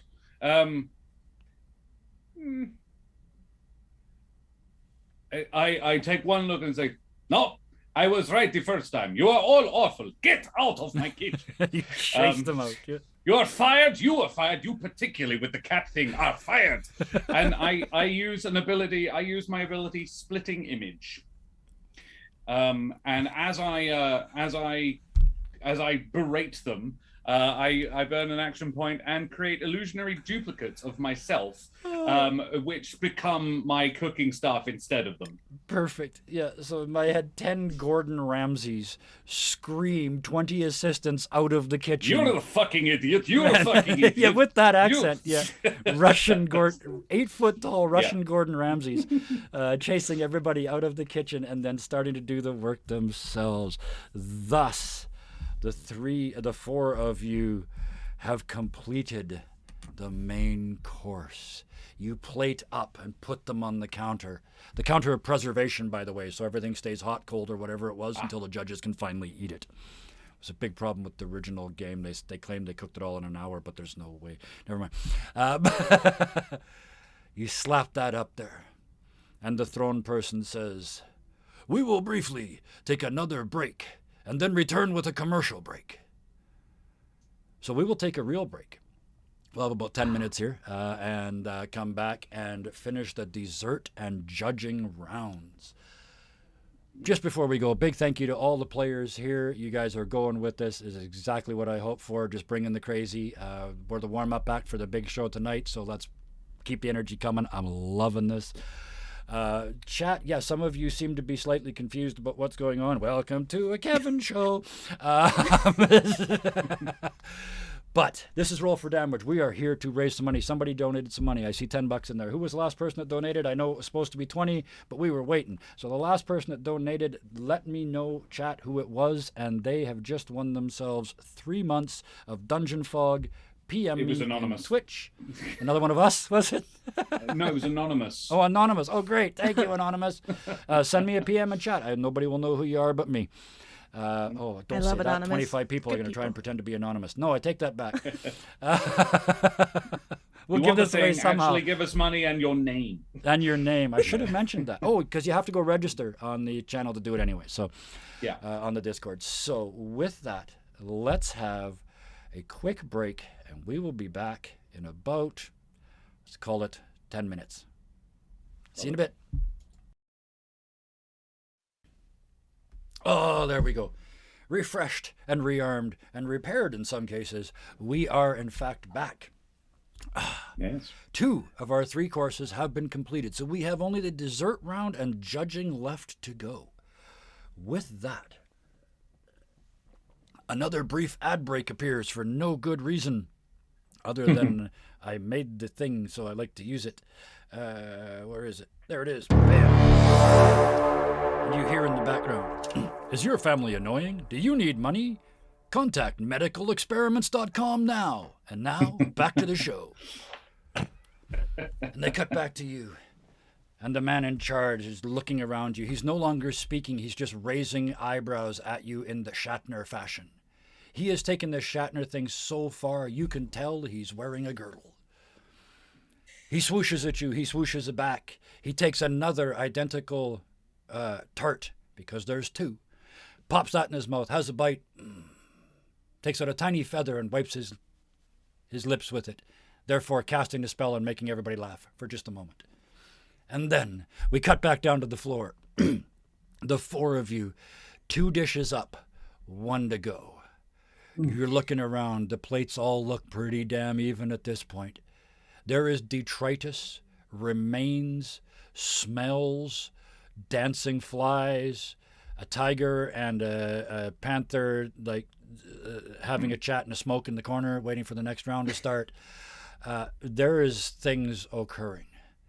And during all this time, you've not heard the audience make 1 peep. You can see their outlines, and they move from time to time, but no responses so far. But before you get a chance to think anything about that, you hear, and now, the dessert round. And I decided not to fix it. I like the fact that it's messed up. The dessert round begins. Each of you once more into the breach.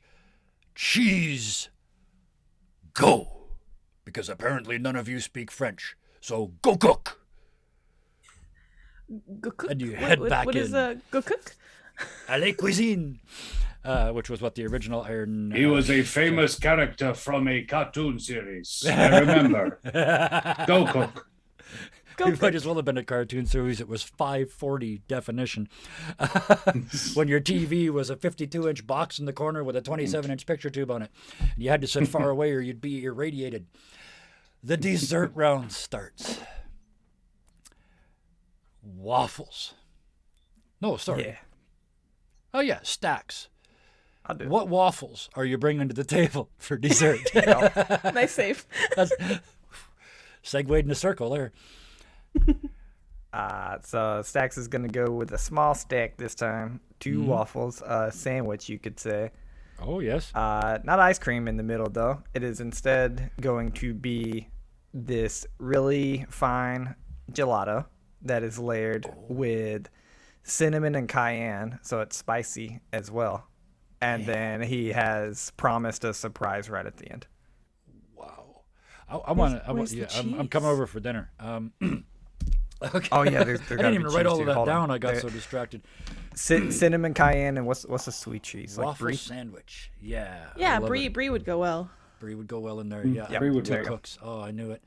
I knew it. Syrup to drag your head off of his recipe and back onto yours. Sorry. With all I'm the just writing books it in the down. world, I was gonna say you look over and see him prepping something, and you just can't help yourself. You pull I've been yourself running away from around that. this entire time just noting what everybody's cooking. Absolutely, yeah. There's notes written in flour on the counter. Yeah, it's everywhere. I jog back to my table. Squeak, squeak, squeak, squeak, squeak, squeak, squeak. Tonight, for dessert, we're going to bring it back to the classic. We're going to bring it back to the first time I recall as a young child sitting around the tavern that my family owns in that nondescript town that nobody named. And sat around and just we bonded over the experience of food. And it's what started me on this journey. It wasn't just the food that was given, but the experience of eating it together. We're going to do a classic fondue fountain of cheese. Fondue fountain. Oh. And because this is Magic D&D land, you can have all the different cheeses coming out of all the different spouts. It can be absolutely outrageous. It's going to be so elaborate, like Fondue 6-7 fountain. tiers. Oh, yeah. And the cheese changes from one cheese to another as it goes to... There's waterworks. It's crazy. Oh, all kinds of stuff to dip in it. Oh, yeah. Okay. Well, I wipe my mouth. Valenta. I almost called you Laverna. Oh, different name. Valenta has gotten like 5 different names so far. I do have amnesia, so I'm not quite sure what my real name is. Could be anything. Valerie. Let's go. Margaret. Maybe Valerian? Stephen. No, that's a root. We'll call you Valenta for now. What is the dessert choice? I am going to make some apple tartlets that is going to have some little cheese kind of twirls like stuck into them, because I've heard that apples and cheese go very nice together. They do. So, Not yeah. to mention you watched the throne person eating tarts already, so that's probably a good cut there too. He's part of the judges. So that is coming up there, which leaves us with Herger. Your cheese closer, if you would. Edgar is going to make mince pies with a sweet cheese sauce. Mm-hmm. Dessert meat pies. That is about as Goliath as I've ever heard.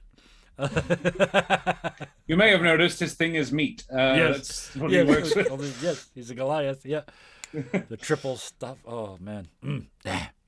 But sort of the like a Christmassy mince pie is the sort of like fruity and that spiced, slightly lighter crust. Oh yeah. Sugary, a really sweet crust. Yeah, okay. The crust sits across it like a fog, like a mist. It's barely there. It doesn't really touch it. It just sort of pastry. Caresses it.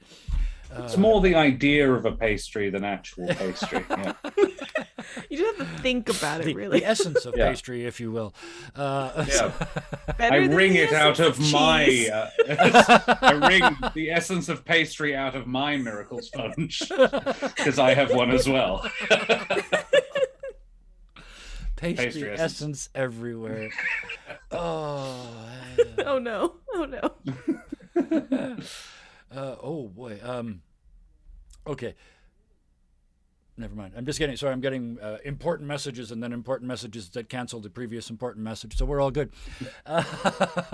This time around, we've gone from both ends, and there's only one round left. So of the two persons in the middle of the waffles and the syrup, who would like to know what their problem is for the dessert round first?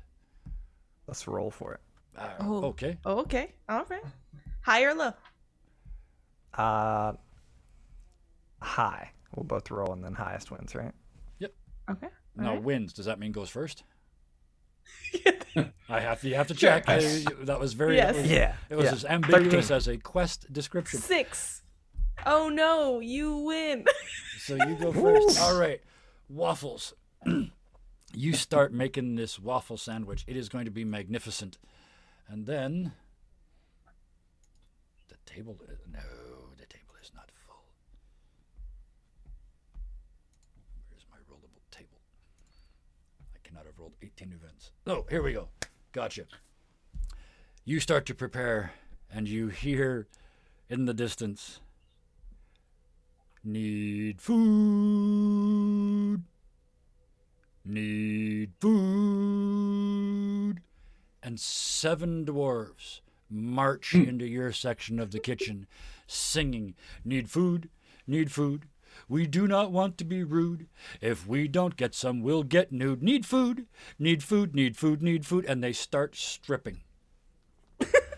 A shoe first. Before you can do anything, each of the 7 gets a shoe off and flings it into the air. Luckily, because you haven't had a chance to do anything yet, it doesn't land in your food.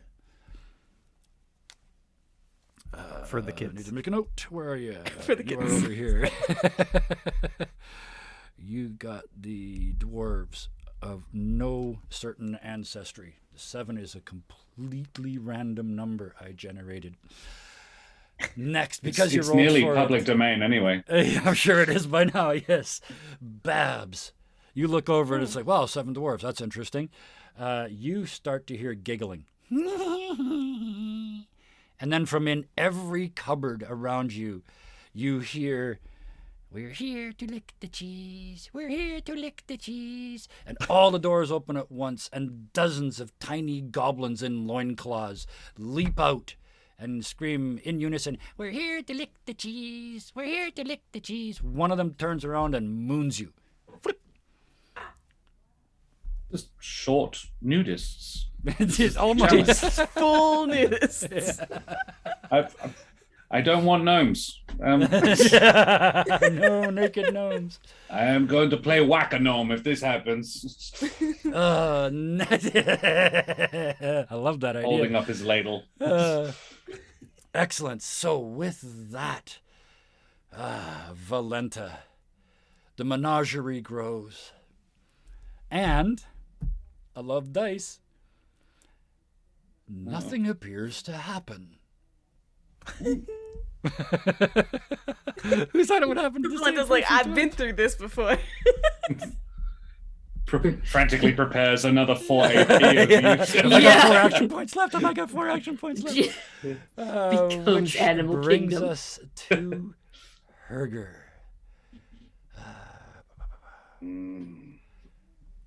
The lights go out, but only in your sector.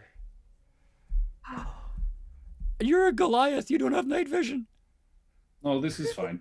Okay. I immediately cut. That's it. That's it. That is it. Apparently, that is it. So you have already solved the problem. Like I said, you got to make a rollable table. Some of them are weak. What would you like to do? I cast scintillate. I create I basically around my area, around my workstation, 100% like fully surrounding it. Is, pyrotechnics. Yes. Full blasting pyrotechnics just shoot off, and it's like give the people a little razzle dazzle, I think.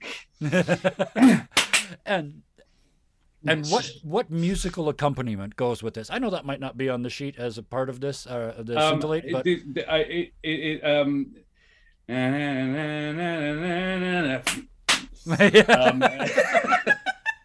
for the first time in the entire night, the crowd responds, clapping along with you.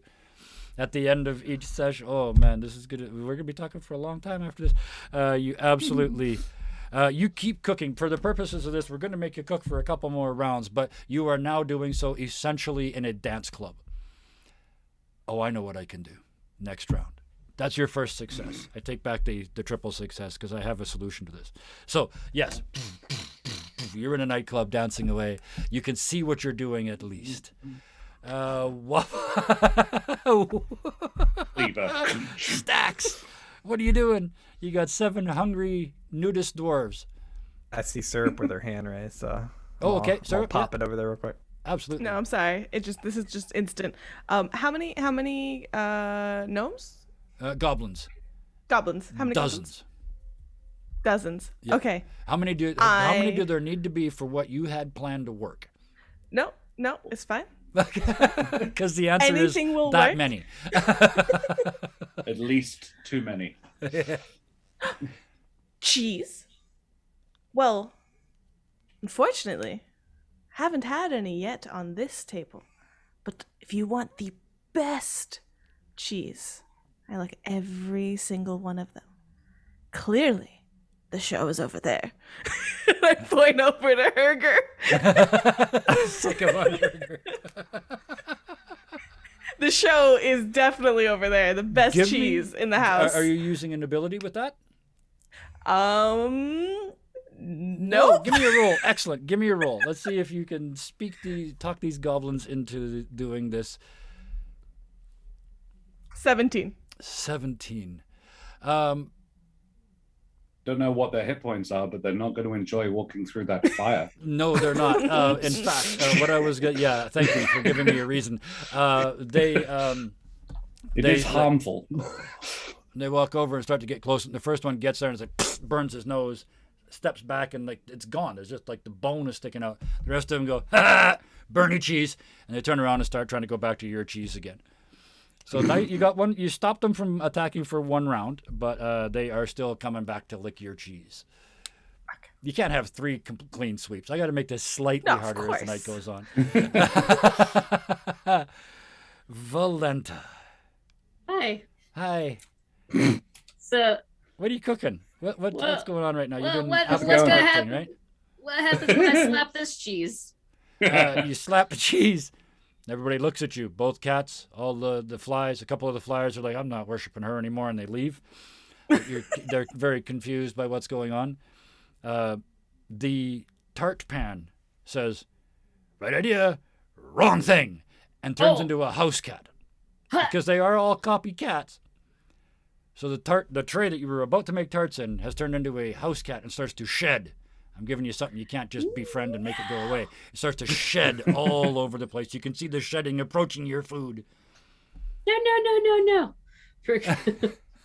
I am going to take my June's blanket, and I'm just going to wrap the cat up in it.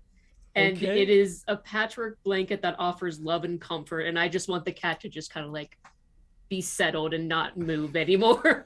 Just like too comfy to move. It climbs in and curls up in the cloth, turns to you and goes to purr, and then turns into cheese right in front of you. You have a cheese cat now. However, it's not quite that easy, because now all the copycats, again, just because I can't give you 3 successes that quick, all the copycats in your section start to spring to life. Everything from kittens that are this big, that was the forks and the knives and the spoons, up to the thing beside the oven that you originally thought was a second exhaust, actually drops down onto the ground into a huge saber-toothed cat. I know they're not technically cats, shut up, we're playing a game. A huge, violent saber-toothed cat with big fangy fangs. Everything around you is turning into creatures. Herger. Some goblins tried to get in. They burned their noses and left. The audience that was clapping along with you starts to stand. And then they start to move forward. You're like, mosh pit maybe? And then they start to climb over the railing that separates the audience from the performing stage. Oh, I'm going to make them a mosh pit.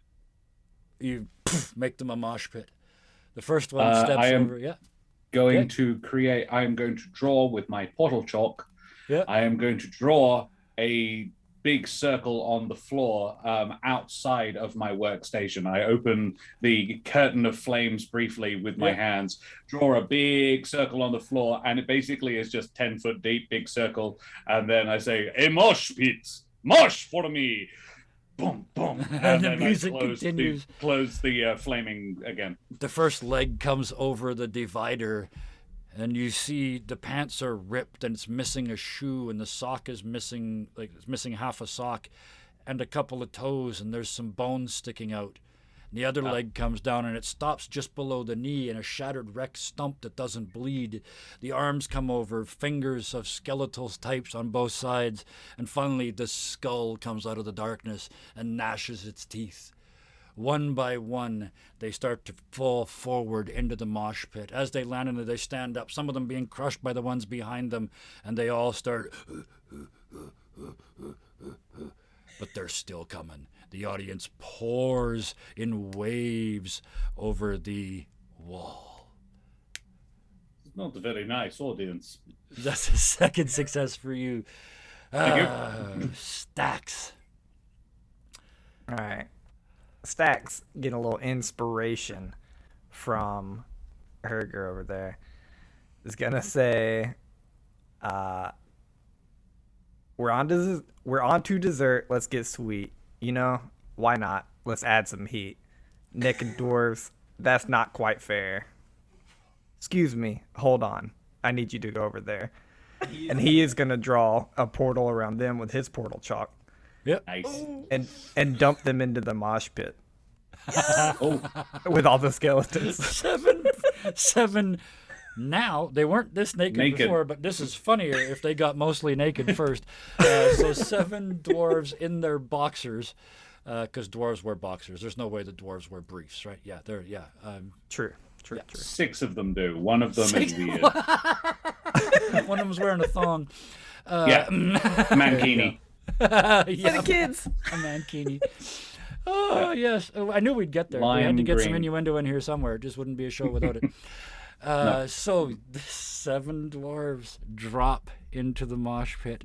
The mosh pit is nearly full now. It is a squirming mass of undead and dwarves dancing at different beats, because none of them have got any rhythm, to music that is happening with a fiery pyrotechnic background.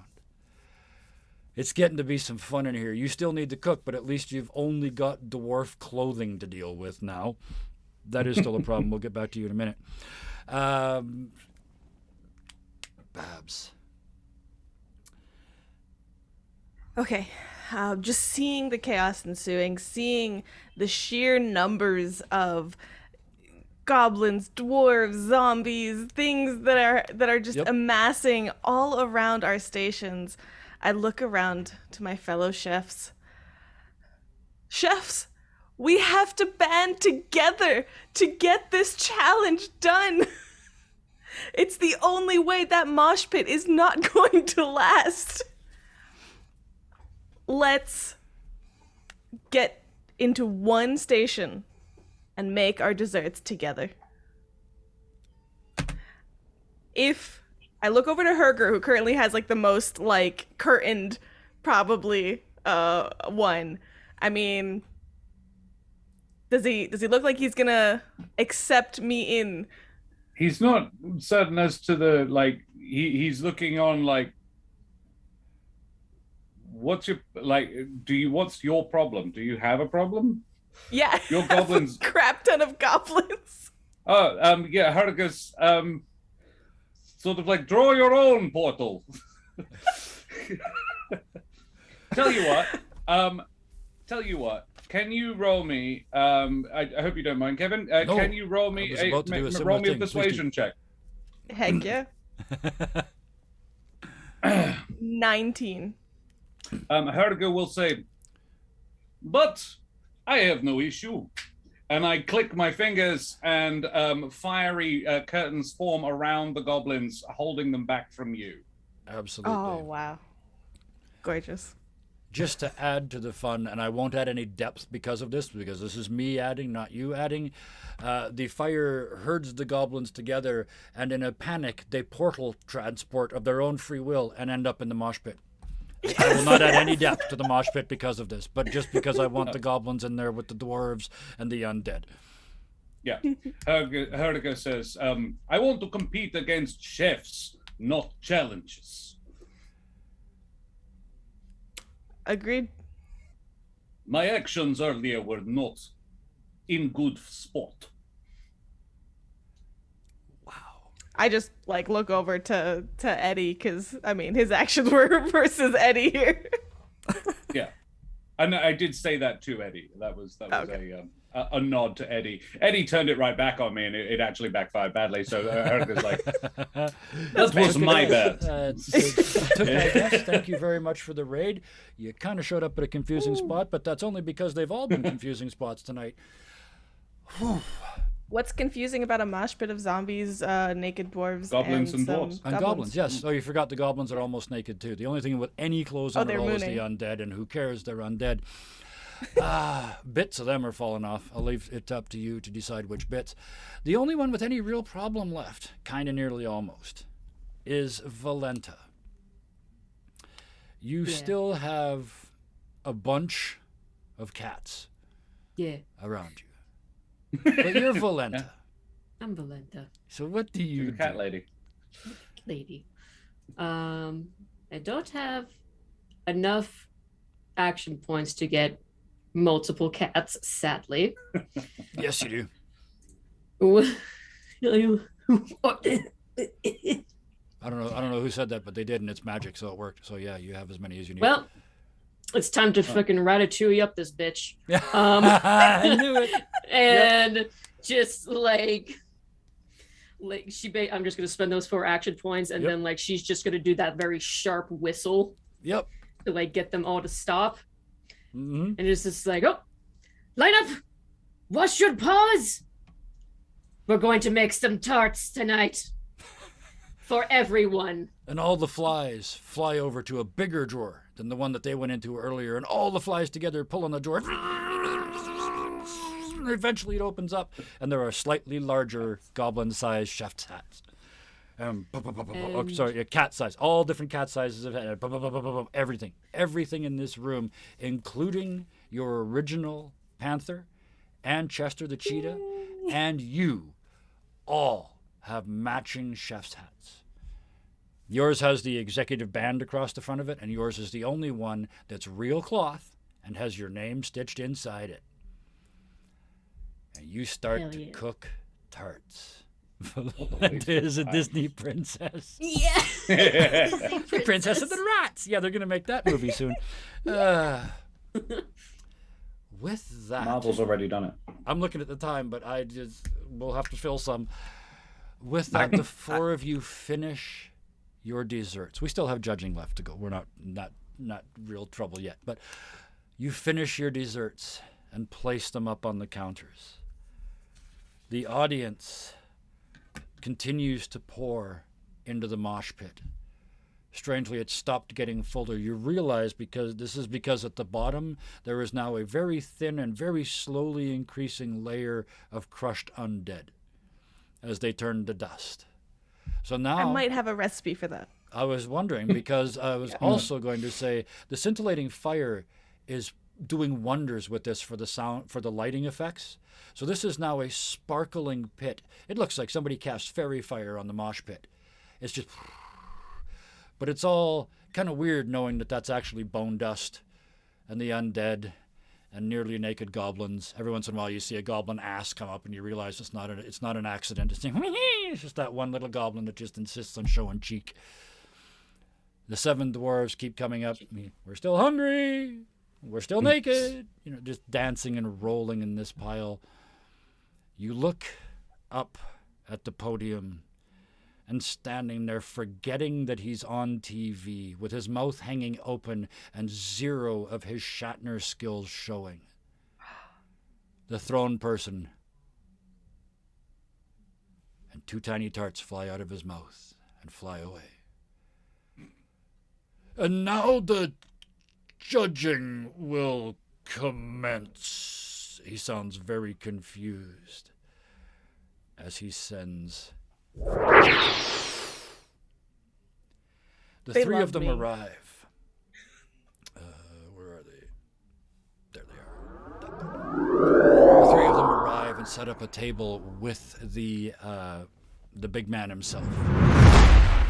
And they set plates, and one at a time your foods are brought forth. I'll introduce the judges as we get to them. Herger, you are first.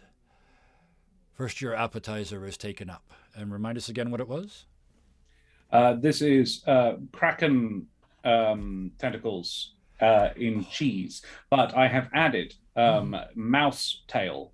So it is a kraken tentacle and a mouse tail in a fried in a sort of a corks in a snail shell shape, but then pressed basically into halloumi. And you can eat it like a lollipop, but the stick is edible too. Ah, wonderful. What do the judges think of this? And they cut to the first judge. This is a famous actor who is famous for never saying anything out of place. And they just go,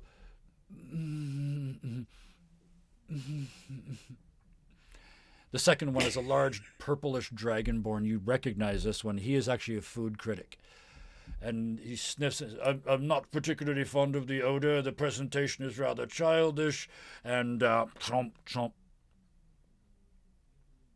Oh, God, that's good.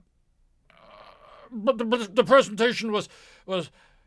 Oh, fuck it. That's just amazing. And he puts the remains back on his plate because they always leave a little bit. They cut to the third one, which is the comedian you saw earlier. And they look up at you and so sort of sticking it to us, are you? Yes, little man. Bite. Actually, I'm a little woman, but you probably, yeah. Oh, shit, that's Apologies. good. Oh, shit, that's good. Yeah, encore. I'll have some more of that, please. And they finish theirs off. The throne person has a bite, looks at it sort of judgingly, has another bite, has a third bite. I was prepared to dislike this. I was prepared to dislike you. You see, I'm a sizist. But this is amazing. 5 of 5. The next course, please. And the plates are cleared away. Your main comes out. This is you got to say it again because I just wrote turducken. The griff track whifflisk. And you could explain to the judges what it is. What you see here appears from the outside to be a normal wyvern caught only last week in the moors of the Sword Coast. But, and then he brandishes a carving knife that he has been sort of doing that, but it's the size of a Zweihander. And he carves a perfect sort of like a cake slice of this wyvern's side, this basilisk side. And he says, inside the basilisk is a wyvern with a layer of Gouda. Then, inside the wyvern is a layer of brie. And then inside this is dragon. Black dragon, only the best. Peppery, beautiful. And then, I don't know why my accent has changed a little there. And then it's the drool. Inside a simple layer of cheddar. Powerful, good cheddar. And then final layer inside griffin, obviously has been plucked. Then finally stuffed with red Leicester. And served with a side of fries. And the side of fries is easily large enough to lose a cat in. So when the camera pans to the judges this time, you can only see them from here up. There's just this huge piles of food in front of each of them. The actor very daintily has one fry and one little bite of each of the layers. And then you see this. And you realize that the thumb is missing. And as you see that, you kind of, as you're cutting another slice for someone, your basilisk, when you were distracted during part of the show, your basilisk goes off.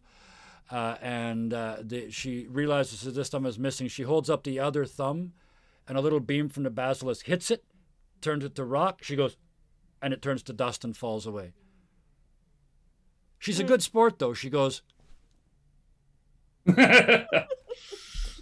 They cut to the food critic, and he's just looking at her thumb that it disappeared, and he just goes down behind the food until there's nothing left but his horns sticking up.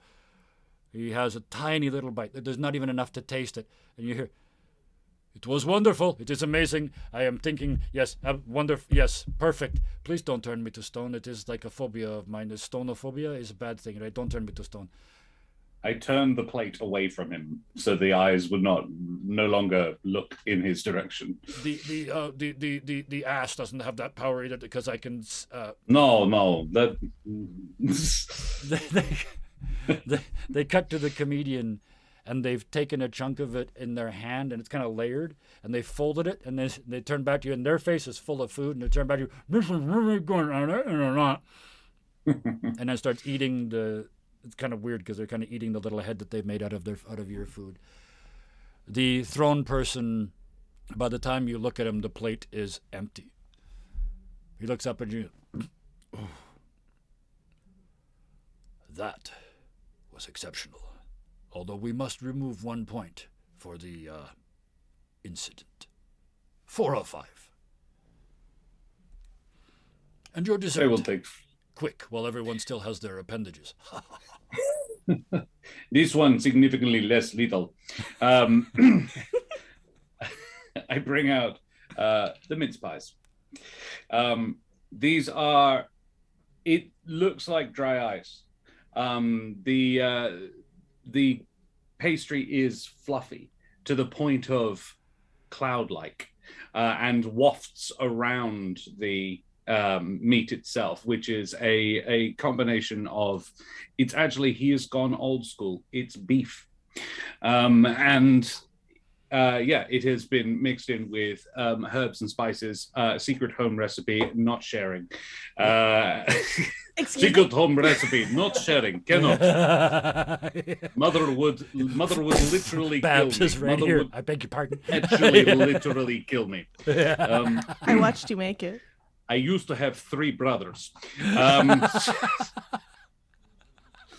They weren't even cooks. They just made breakfast one day. Fuck them. Yes, he puts one in front of each one of them, and then pulls out Jarlsberg cheese sauce and pours across in a line. Using, of course, the ladle that you prayed with in the room, right? Yes, I actually cast Fiery Avenger on it. I have put just a lump of Jarlsberg in it. Cast a Fiery Avenger, which you speak a phrase of power, igniting your weapon in magical flame. My weapon being said ladle, and one side is a warhammer, and the other side is a ladle. And yes, it melts, and then I slowly pour across the melting cheese out of the flaming ladle of warhammer. Across the mince pies, the cheese melts over that glistening surface, and they all dig in. The actor swoons and falls to the table. Yeah, oh yeah, like this, but no thumb. And down to the table. The food critic, looking around to see if anything's going to kill him this time, honestly takes a bite. And you see him want to hate it. You see that look like, I am judge. Oh, God. And a little bit of dragon drool comes out. And he's speechless, and just starts poking more of it in with his fingers. He's just almost lost the ability to function. The comedian, for once, has no joke. Well, no physical, no verbal joke. They're face down in the pie like this is a Nathan's pie eating contest. They come up, it's in their hair, it's in their, you see it now, beard. I know they said they were female earlier, but you had your doubts. So yeah, when they come back up, you can see it stuck everywhere. And it, You look over at the thrown person, and he's just smiling. He's had his normal amount. The only reason I did not have more is because I must give the others an honest chance, and eating on a full stomach is not as fulfilling. I bow deeply. Sort of 5 of 5. Yes. 5 of 5. Total, and he pauses like it's difficult to add it up, 14 of 15. The crowd, I was going to say goes wild, but they're the ones that are left are undead. They Most couldn't of them are move dead. to the mosh pit. So these are the legless undead in the back rows and the cheap seats. You step aside. Waffles, the spotlight comes up on you. You walk up on the stage. Your serving crew brings the first course to the table. Please describe. Yeah, this is the Waffles Get a Heck cheese sticks. Yeah, I mean, you got waffles and you got some Gouda cheese inside. Like, you just eat them. Does one use syrup? You can. You want some? And a whole tray of multiple syrup varieties show up, and they can use as they wish. I will judge any judge that doesn't use grade A dark amber. More fingers will come off. Well, see that I was just getting to that because you get to the first judge, the actor, and she's staring down at her cutlery, trying to pick it up with no thumbs, and finally she just looks around, and you see. She reaches up and pulls off her wig. This glorious long black hair that she had, and underneath it, short, scraggly blonde stuff. It's had a wig on, it's all scruffy. She reaches up and does this for a second and peels off her face. A very normal looking person underneath. She reaches down and presses a button on her dress, and it goes, boom. And she's a normal sized human being. And then she leans forward and starts eating your stuff off the plate with her lips. You don't get a verbal response. She's too busy eating. Yeah, that's all right. It's a stick. Just eat it. The judge next to her sees this. On the next one, just ask. I'll hold your fork. And then he reaches down with his fingers. He's, or you could just do this. And he reaches down with two fingers like this and picks up one of them and starts to eat it like that. He's just being a dick, right? And about 3 bites in, that being a dick face just disappears. And this is a dragonborn, and they're famous for not being able to show emotion. And you see a tiny little tear roll down over his scales. I cannot finish this. It reminds me of my mother. He places it back on the table. I hated Reading my at the mother. end, it's got two of them, one on each side. I'm a walrus! And then, and eats the two of them. Oh, those are good. I'd buy those by the box. Yeah, those are really good. And they cut to the master of ceremonies, and he's looking at, when the time you look, he's made a little log house out of his. And he looks up at you. Not professional, but I have always wanted to do this. And he smushes it all down onto the table at once and comes up with a handful of it, and just there's like 5 of them in there all smashed together. Oh, considering the difficulties you went through, 5 of 5. Next dish. He kind of like puts his palm out and shows this really giant stack of waffles. It's got to be at least like, I'll say at least like 40, probably. It's just huge. And he goes, this is my Philly Jack pepper stack of brotherly love. Oh! Extra points for the name. You got some pepper jack cheese on some layers. You got some Griffin bulgogi in the other layers. I made y'all like a French onion soup drip to pour over it. It'll be good. Killing me. And with that, someone climbs up a short ladder with your sauce and drips it on like gravy, like syrup, and it runs down the sides of that perfect stack. Because apparently syrup is another one of those things that doesn't show up right on TV. They have to use something else, and I don't think it's edible. But It's this is motor this is oil. just- Usually it's like oil. Yeah.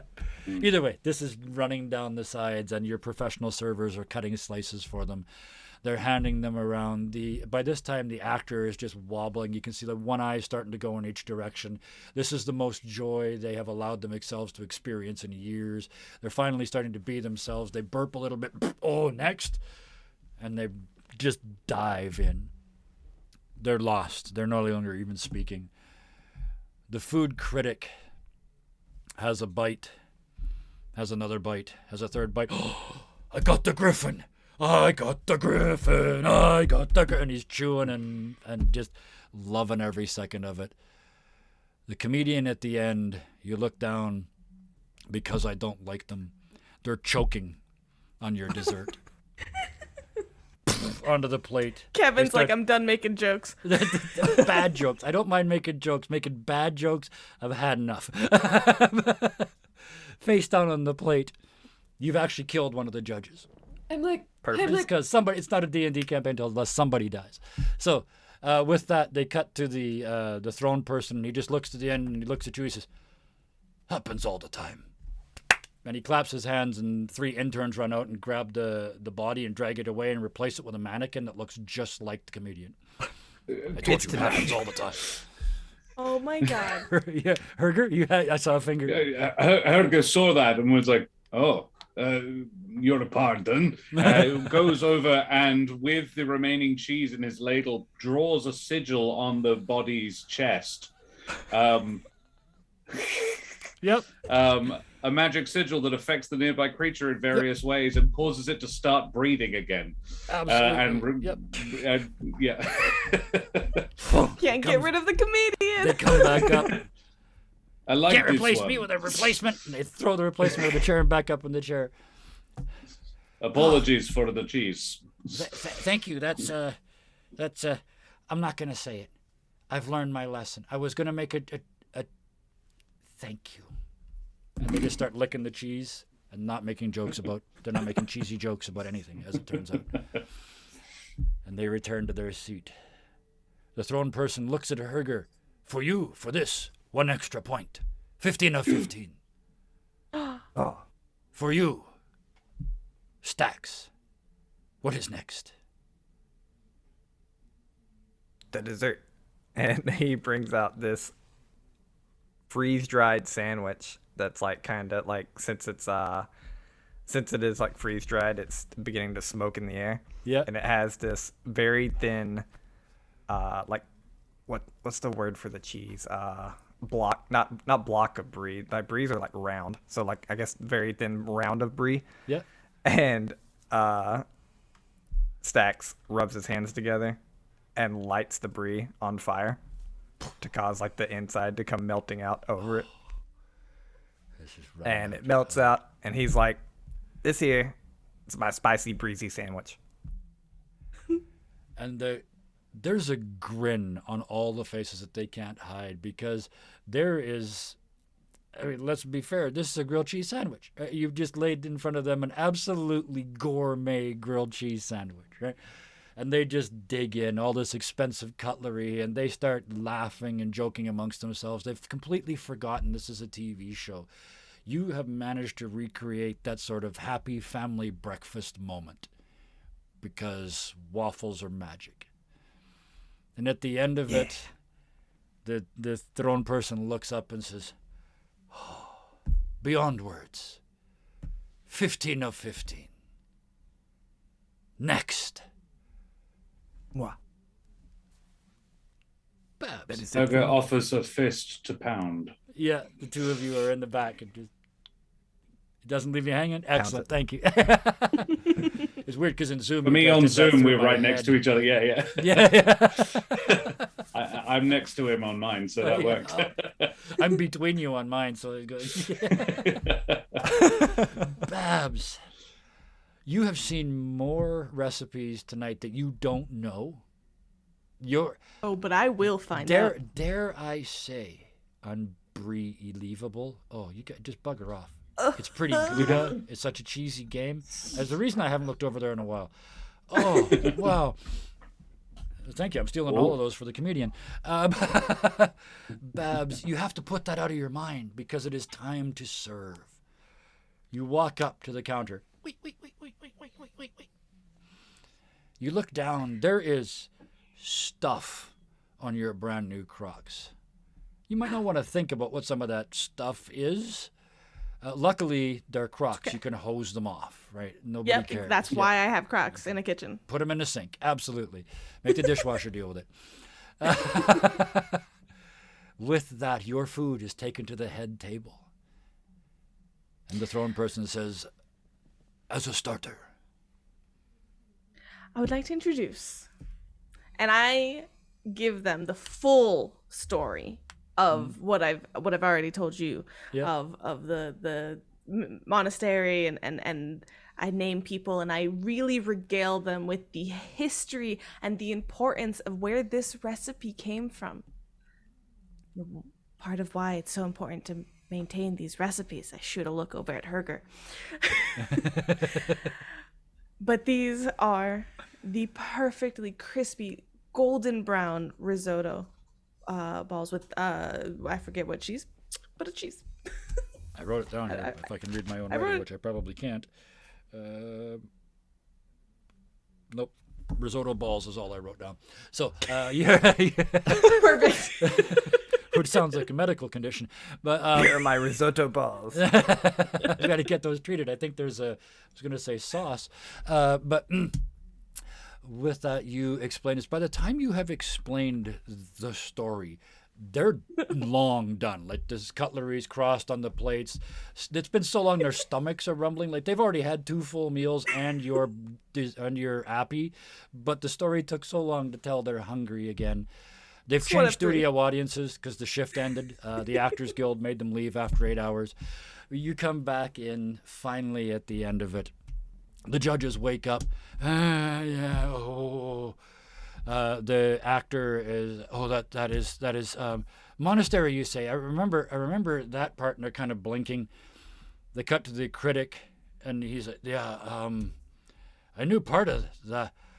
Have you written a book on that place by any chance?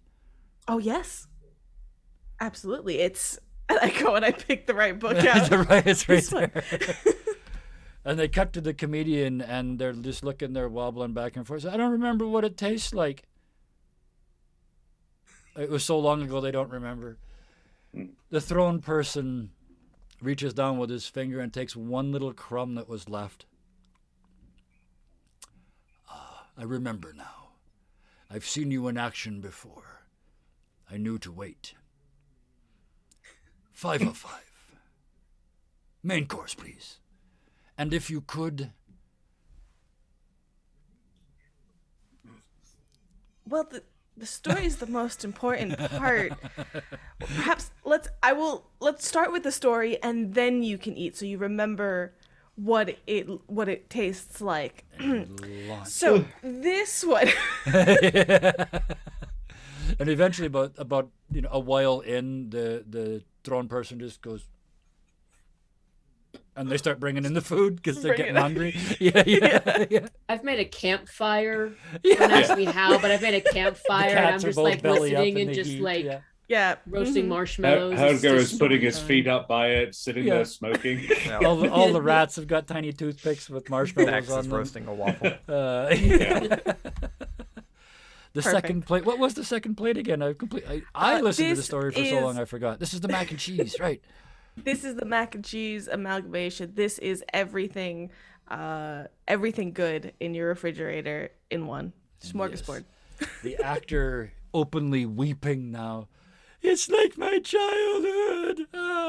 My mom put spinach in it. Yours is better. Oh. The food I quickly critic- write that down, by the way, in the recipe book. option Plus spinach. Yeah. Option The, spinach to make worse. Just to make You cut to the food critic, and he's got this look on his face. A 1-plate meal. It's rather common, isn't it? And he uses just his baby claw, hooks out a little bit, We must tell stories of all walks of life. and he, oh, what's that sauce? He scoops another one. It's got a bit of cheese on it. Oh, damn, and what's that one? And he starts completely unaware. a He's white eating cheddar. it one little tidbit at a time with his fingernail while trying to tell you it's not very good. They cut to the comedian at the end, and they got a handful of it, and they're about to stick it on their face, and they look over at Herger, and they put it back down. It's very good, actually. I was going to do like a smiley face, but I don't think I'm a comedian anymore. Cut to the thrown person, and he looks up. Again, my youth brought back to me twice in one day, which is twice more than it's been brought back to me in the last 20 years. 5 of 5. Perfect. The dessert. Oh, The more and astute if of I you can may, probably see where this is going. Score-wise, may. anyway.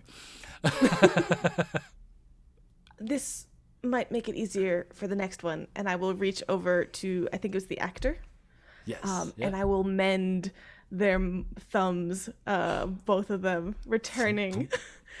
One just grows back, the other one grows back as a rock. They look disappointed, and then it turns back into flesh. Perfect. This will make the fondue fountain a little easier to use. And I hand them like the sticks Yeah. to that they spear the food in. Yeah. And they're holding the sticks like this, and their thumbs are doing this behind it because they got thumbs back going for the fondue. Yeah. 2 at a time, trying different cheeses. You can even stick your thumb in there and lick it if you want. This- Just Just burn because their finger. you did this to me, they stick their thumb in, it burns to a crisp, turns back to stone, and falls off into the sauce. They look at you, dip their other finger into the sauce, and go, "Oh, this sounds terrible, but I taste great." I'll go back and bring them their thumb one more time. Go back again. It's not Should as good probably now. stop doing that. It's not as good now. I don't. Anyway, cut to the comedian this- at the end. Yes. This is a short story. It's not very long. This is a matter of joining together. So everyone, please, and I'll invite all the chefs to come around and join. Yeah. Please. Let us all try this together. My instinct was gonna be like holding hands, like Charlie Brown. Oh yeah. It's And the- sing you know what? Kumbaya, This wasn't a please. Christmas episode. Yeah. Let's drag this in. This ends with the row of judges, and behind them holding hands, the row of chefs, and behind that rows and rows of assistants and sous chefs, Zombies. and wannabe chefs, Everybody and swinging. waiters And prepared zombies. to burst into the big Yeah. final number. But we And still the have one true more. star of the show, true star of the show, I just have to give credit where credit is due. Without him, this wouldn't be what it is. And like the pyrotechnics of the fountain start Yes. going off, and I open the little door of like the bottom of the fondue fountain, Yeah. and the little fire elemental that was in the oven previous is there, ready to take his bow. You agreed that he would take a bow. Yeah. He is, however, who deserves he his is. time. So as you open the little door, he comes dancing out, bam, bam, bam, bam, bam, bam, bam, bam, bam, bam, bam, bam, bam, bam, bam, bam, bam, bam, bam, and starts doing a dance routine in front of the little fireworks going off. He's shooting little flames. Mini In- scintillating. Yes, you're scintillating all over the place. In the background, the tiny dragons who never got to heat anything in any of the pots all start snorting in unison. And once that is all done, the judge finally turns to you and says, 5 of 5. Oh, please join the others. We have one more meal. I don't know how you're going to top this. But, Valenta, what have you brought to us today? Okay. You're at your fireplace, or your At my campfire. little Yeah. fire pit. Yeah, my little like campfire. And yeah. And I'm going to let my big cats all sleep. Yep. So because they did a good job. And There's little using bits of meat and pastry under their under their nails. And they're yeah. And then asleep. using it's like since I still have like the strong belt like still unactivated, like I use that to just like pick up all the dishes like on my arms and just like carry it over. And just for the first one, I just kind of like swipe it down, and they are these cheese biscuits. It's very simple, but they're like puffed up, craggly with these like little crumbs, and they have little cheddar bits in it. But when the chefs go to like eat it, there's a surprise filling of like just butter and like pulled cheese. Mm. Oh. Oh my God. I forgot what I was going to say next. The actor takes a bite of it and looks at it and looks at you. They can hardly chew. Like they don't even remember to close their mouth. You can see the food inside. They're just in bliss. You look at, you love me more than my mother. Oh. And goes in for another bite. The next to them, the food critic, well, pish and posh. You love me more than my mother, and my mother hatched me. And back in for more. You cut to the comedian at the end, and they're like, I'm going to do and they have one bite. And they put it down and they pull out their cell phone. Don't ask me why, just because.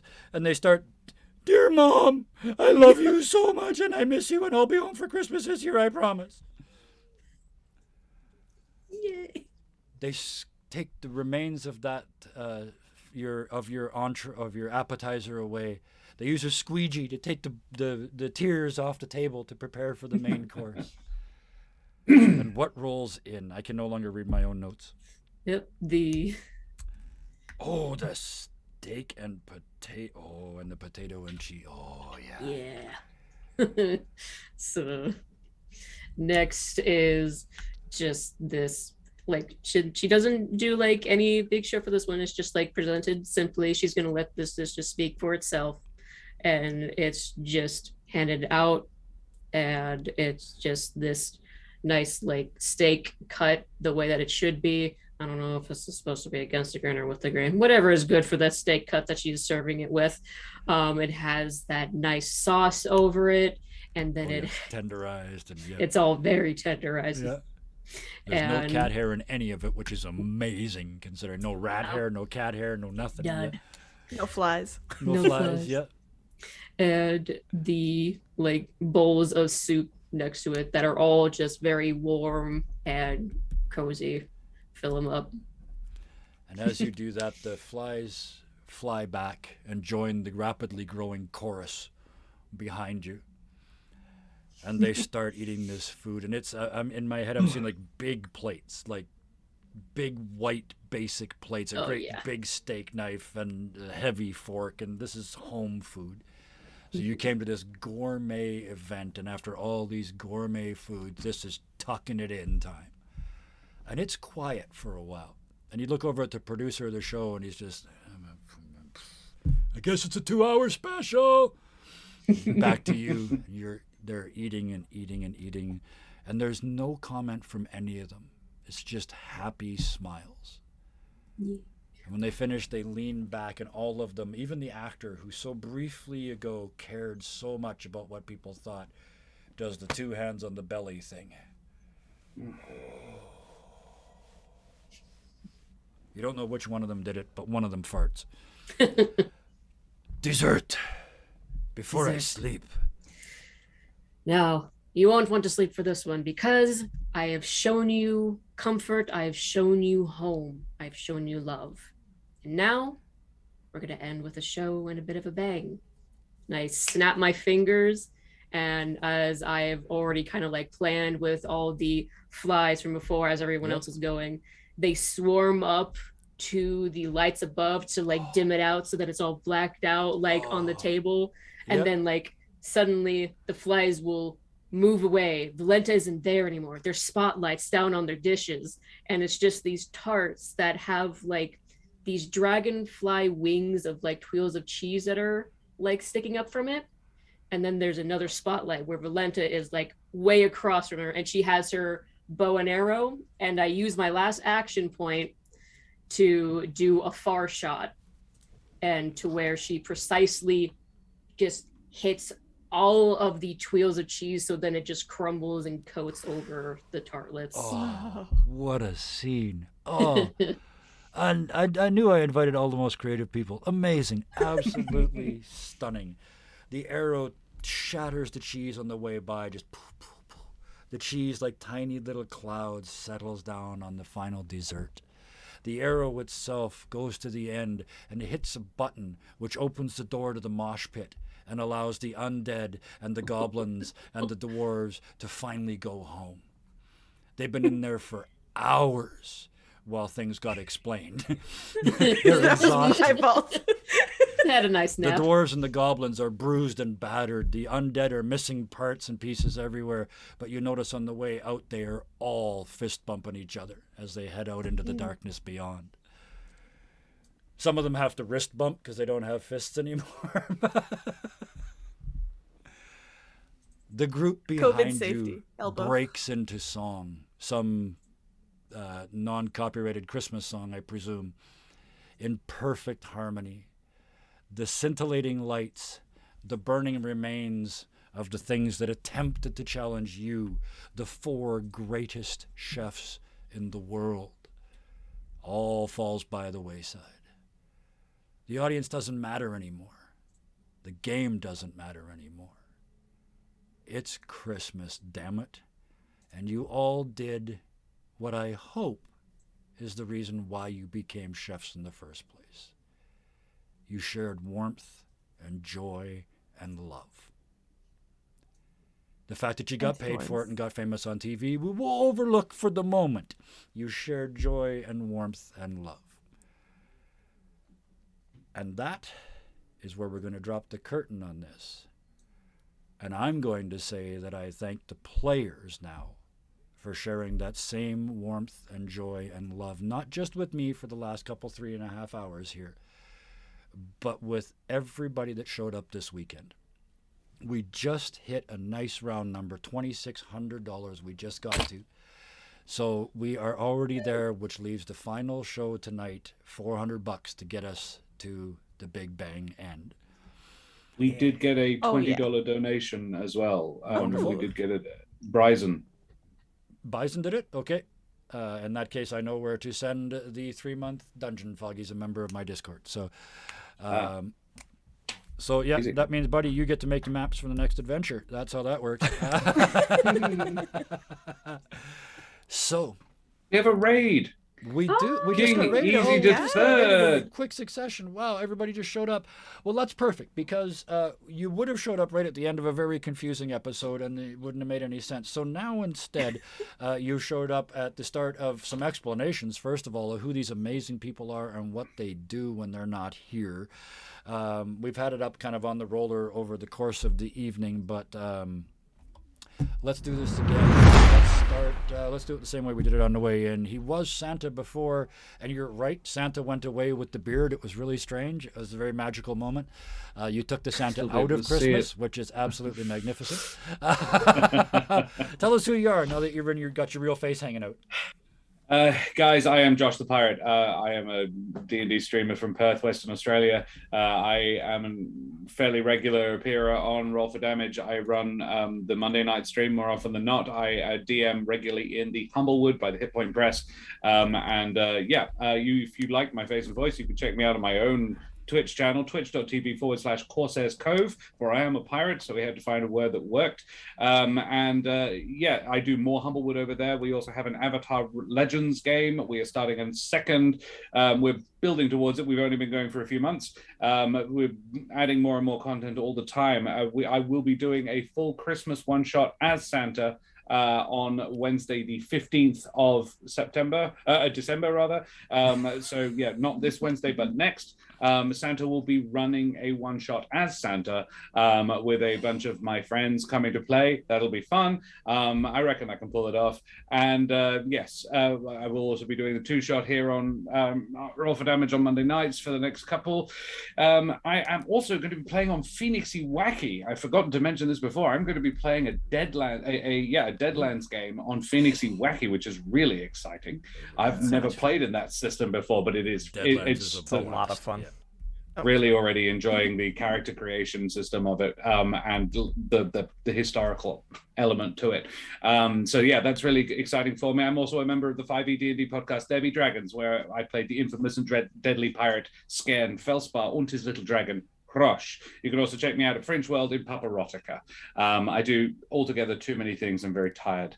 I was just going to say, normally I would say, how the hell do you get that much time in your day to do this? But you got up at like 4 o'clock this morning, your time, to play this game. So special shout out, thank you to you. Stayed up until 8 o'clock this morning, your time, to play this with it, which is even more of a thank you. I appreciate that. You've been in a lot of shows this weekend.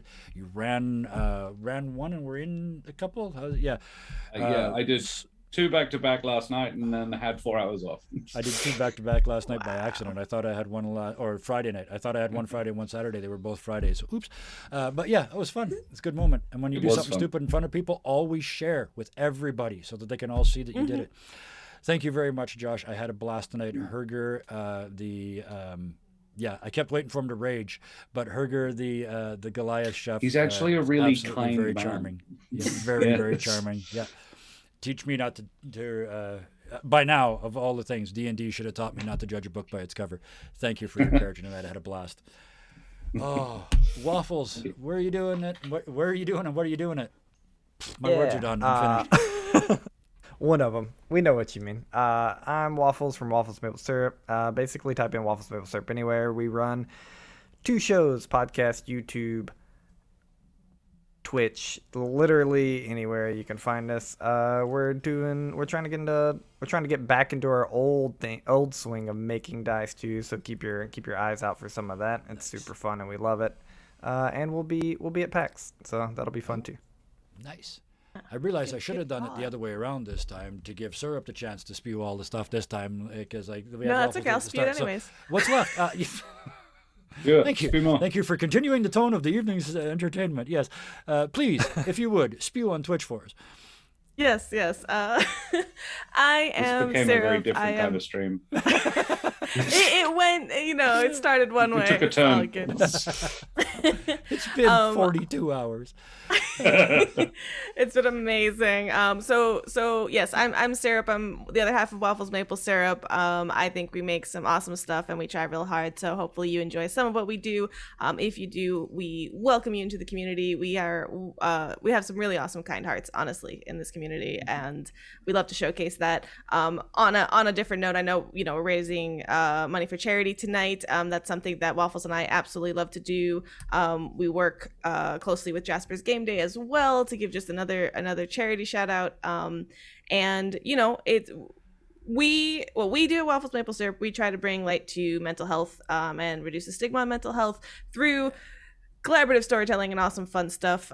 So if that's something you like, that's what we believe in. But yeah, like Waffles said, he said where to find us, and we'll be at PAX Unplugged, which I'm so excited for this coming weekend with so many awesome people. So let us know if you're there so we can go say hi to you. Well, thank you. That supportive community that you talk about and that supportive mental health is absolutely what drew me to you guys. I met a lot of people through Roll for Damage, but when I went and watched your stream afterwards, there is a warmth and a genuine sort of friendly that comes off of you that just says we care, and it shows. So in case nobody's told you that, it shows that you care. So That thank you means so so much for freaking bringing much. that. I appreciate that from the bottom of my spleen, which is considerably lower than the bottom of my heart, so it means more. Oh, Kelsey, I saved you for last for a reason. You have busted your ass this weekend. First of all, tell them where we can find you. Then I'll tell everybody how great you are. Where can we find you? Okay. So, hi, I'm Kelsey, also Rogue Uzu on Twitter and YouTube. On Twitter, I draw a bunch of things, either relating to the games that I play in or run, or about my webcomic that I update whenever I want to, but it's always weekly. And on YouTube, I have a series where I talk about the first game that I ever ran called Atlantis. A lot of fun things happen on there, and it's a wild ride from the World of Darkness setting, completely homebrew. And I'm also starting a little series where I talk about the love story that happened between my character Noella and the NPC Yasuhiro. And that is different from the GM series because with that one, it's an actual animatic visual novel. So there's a bunch of pictures. This second episode has 273 images that I had to draw. So I was going to say the Yeah. thumbnail is absolutely stunning. The YouTube thumbnail of the two of them standing back to back. Say what great relationship didn't start like that? You're an asshole. Exactly. Yeah. So I'm looking forward after this weekend's over and I've got time. I'm looking forward to seeing some of that.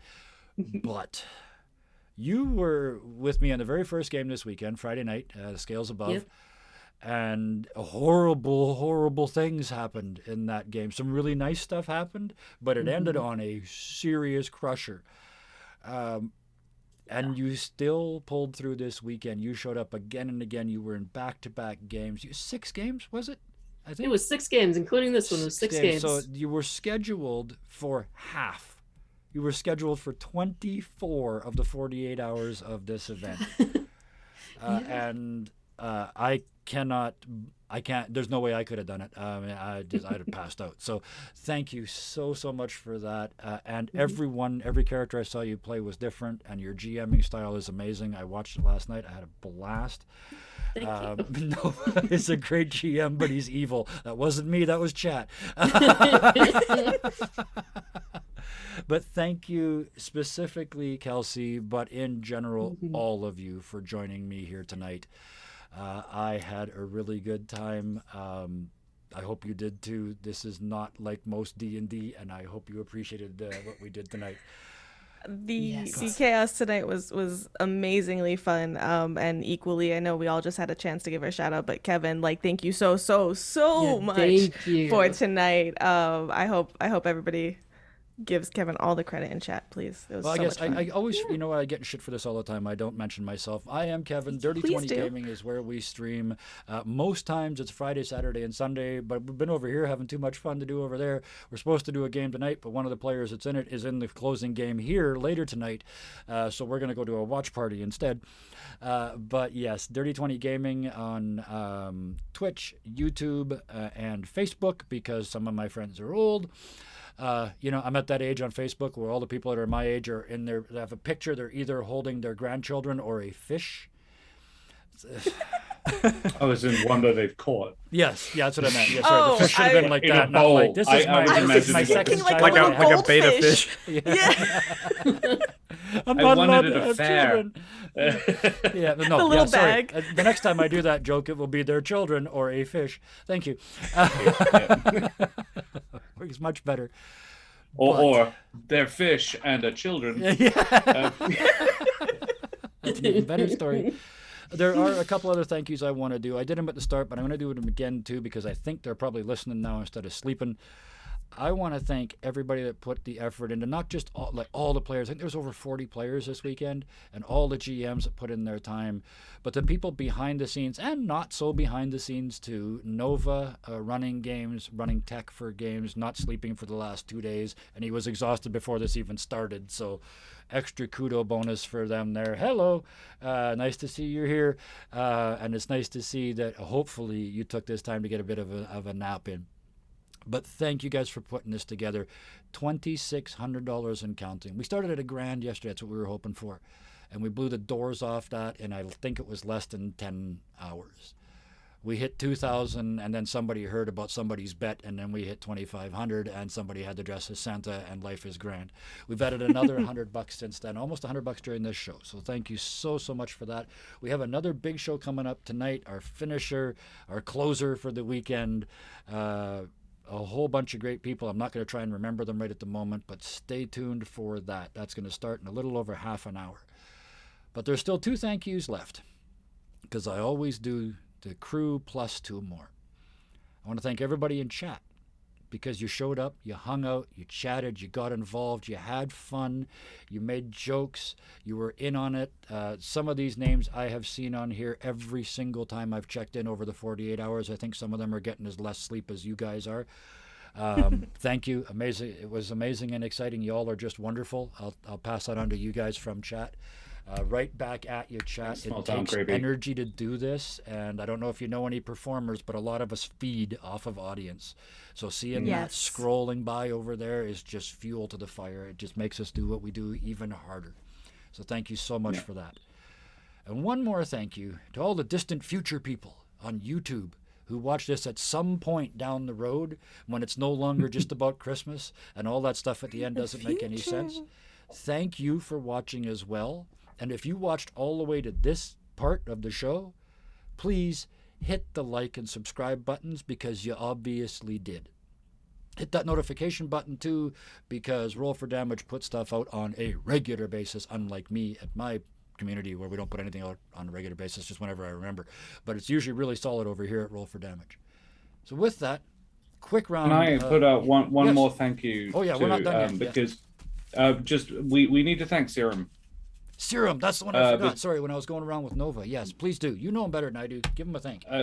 Serum, this wouldn't have happened without Nova, wouldn't have happened without the DMs, but it absolutely, catastrophically would not have happened without Serum. The Serum is the tech of Roll for Damage. He will often do more than has even been asked for. Normally I say, hey Serum, we're doing that. And he'll say, cool, and come back 20 minutes later with like more than I asked for. And then he'll go away and he'll send me something at 3 a.m. saying, hey, how about this as well? And I was like, dude, fucking sleep. Yeah. You have a child. Go away. I've got this. I do this for a living. Yeah. Serum has got everybody's back. He's everybody's biggest fan. And he's an absolute genuine treasure. He is the reason that Roll for Damage runs, and it would not without him. So yeah, massive props to Serum, because the gelatinous goober himself is an excellent and wonderful and splendid human being who I've never physically met, but I still regard as a very good friend of mine. And it's been a bit of a new thing for me to come up. Like, I've only been streaming for a couple of years, and finding that I have really good friends who I've never been in the same room as. Yep. It's hecking weird. It is. 2021 is a weird time. It is a weird year. It's we learned so much. something we've gotten so adjusted to, honestly. Similarly with, like, we're going to PAX Unplugged. We're going to see so many people for the first time, but that doesn't mean that we're not already friends. Like, it's crazy, that type of experience that you can't replicate any other corner of the universe. Like, this is something special to us, and I love it. And if somebody could please clip that thank you to Serum. I don't think they're in chat right now. Somebody could clip that and post Should be it, asleep. make sure that they get it. Hopefully, yes, they've earned it. Better be. No. So if somebody could clip that and send that to them, I personally would appreciate it. But that, I think, is all the thank yous. So we got some time to kill. He's most likely on his way to work. That is the Serum. That's actually I know. entirely true. Yeah, he's busted his ass all weekend to make this happen, and now he's going to go to work. Oh, amazing! You guys are all amazing. As an outsider to this group, I got to play with you long ago in Cerberus Ascending game. We had great fun with that. I was looking forward to coming back. When I got the invite to come back for the Scales Above, I actually did a happy dance. I'm not even like I was happy to get to go play with Roll for Damage again. It is a joy to come and work with this whole community, because they're all professional. They all know what they're doing. Every single game has been on the dot. It's tough to walk into a brand new game with new players and make it work. And I was going to say that happened tonight. This felt like a table that had been together for ages. That trust was there. Everybody just opened their mouths and let it fall out. And it really felt, like you said, to steal your phrase, it was friends sitting around a table. Even though not only have I never met any of you, some of you I've got like 4 hours screen time with. One of you I now have 4 hours screen time with. But it was so much fun. You guys opened up and bonded, and it was wonderful. And that's what this game can do. You guys were talking earlier about mental health. They used to say Dungeons and Dragons isn't therapy. And I now say it isn't therapy unless you want it to be, in which case it can be with help. Don't do it by yourself, but this can really help. It can make you... I've watched people become more publicly confident in the real world from what they've learned at the table. Absolutely. So this is a big thing, but I'm wondering, and I shouldn't be, because we should be on target here. I want a quick thank you to our sponsors again, Dungeon Fog, for the giveaway.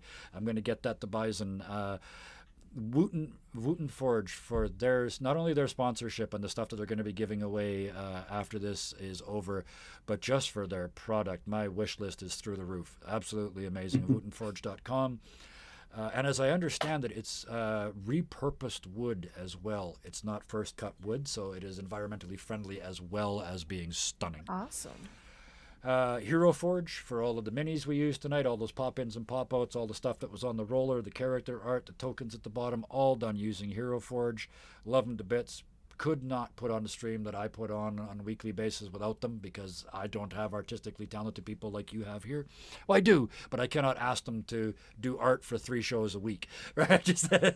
And not pay them, because I can't afford it. But yes, Hero Forge is an absolute lifesaver there. Hit Point Press, every single one of you that has donated, if you haven't yet, go to the Discord and go to the Hall of Heroes, I think it's called, and click in there. At the very, very least, it will put you on the list for some of the big prizes, but at the very, very least, even if you're the I never win anything person, even if you're Canadian and you've never won a free donut from Tim Hortons from Roll Up the Rim, I hate you, Tim's, 3 years running, you will, if you register with them, you will get the Skoola Big Bad package from them. They have committed to giving one to every single person who donates over the course of this weekend.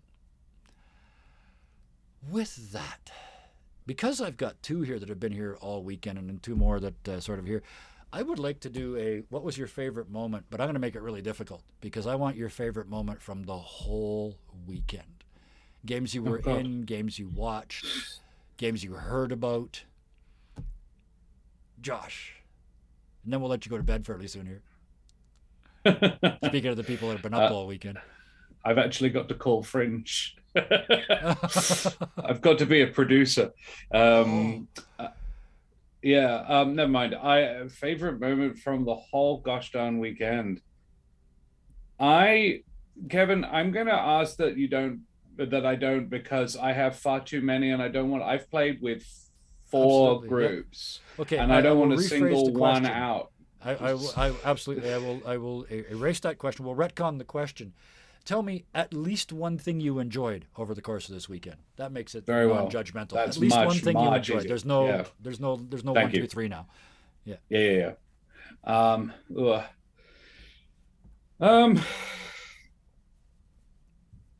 I haven't slept in I'm over going to give you a 24 minute. hours. I'll give you a minute because you and Kelsey have got the most to process. So let's go waffles. Let's start there. Yeah. I mean, I've enjoyed that y'all even threw this together and have raised as much money, and I got to be a part of it, period. But in terms of like a scene or like whatever, I really enjoyed, I think, the mosh pit. Yeah. That was just kind of like, obviously I enjoyed all the food and all of the creations and stuff like that, but like to single one thing out, like the mosh pit and how that just, for a mosh pit Escalated. to become the conglomeration of a lot of things is Yep. just like perfect in my brain. Yep. Well, thank you. I appreciate that very much. You guys started it. I just pile. That's all I ever do. I just pile on. It's like, that's a good idea. Pile on. Thank you. Syrup, first of all, good to meet you again. Pleasure to play with you. Hi. You're talking about weird things in 2020 and 2021. Playing games, streaming with somebody you've never met before the start of the stream, and then it's so bizarre. It's so much fun. I feel like I know you a lot better than I did 4 hours ago. Yeah. What was your favorite moment? Or not? I take that back. What was a moment that you enjoyed? Yes. I like that way better. I'm going to use that from now on. Yeah, it's a nice phrase. So I'd say, honestly, it's less of a scene and more of just like what really impressed me was right off the bat, like nobody had prepared cheese recipes here, y'all. Like, you understand, this is not, it was genuinely a secret ingredient that was genuinely thrown on us like right now.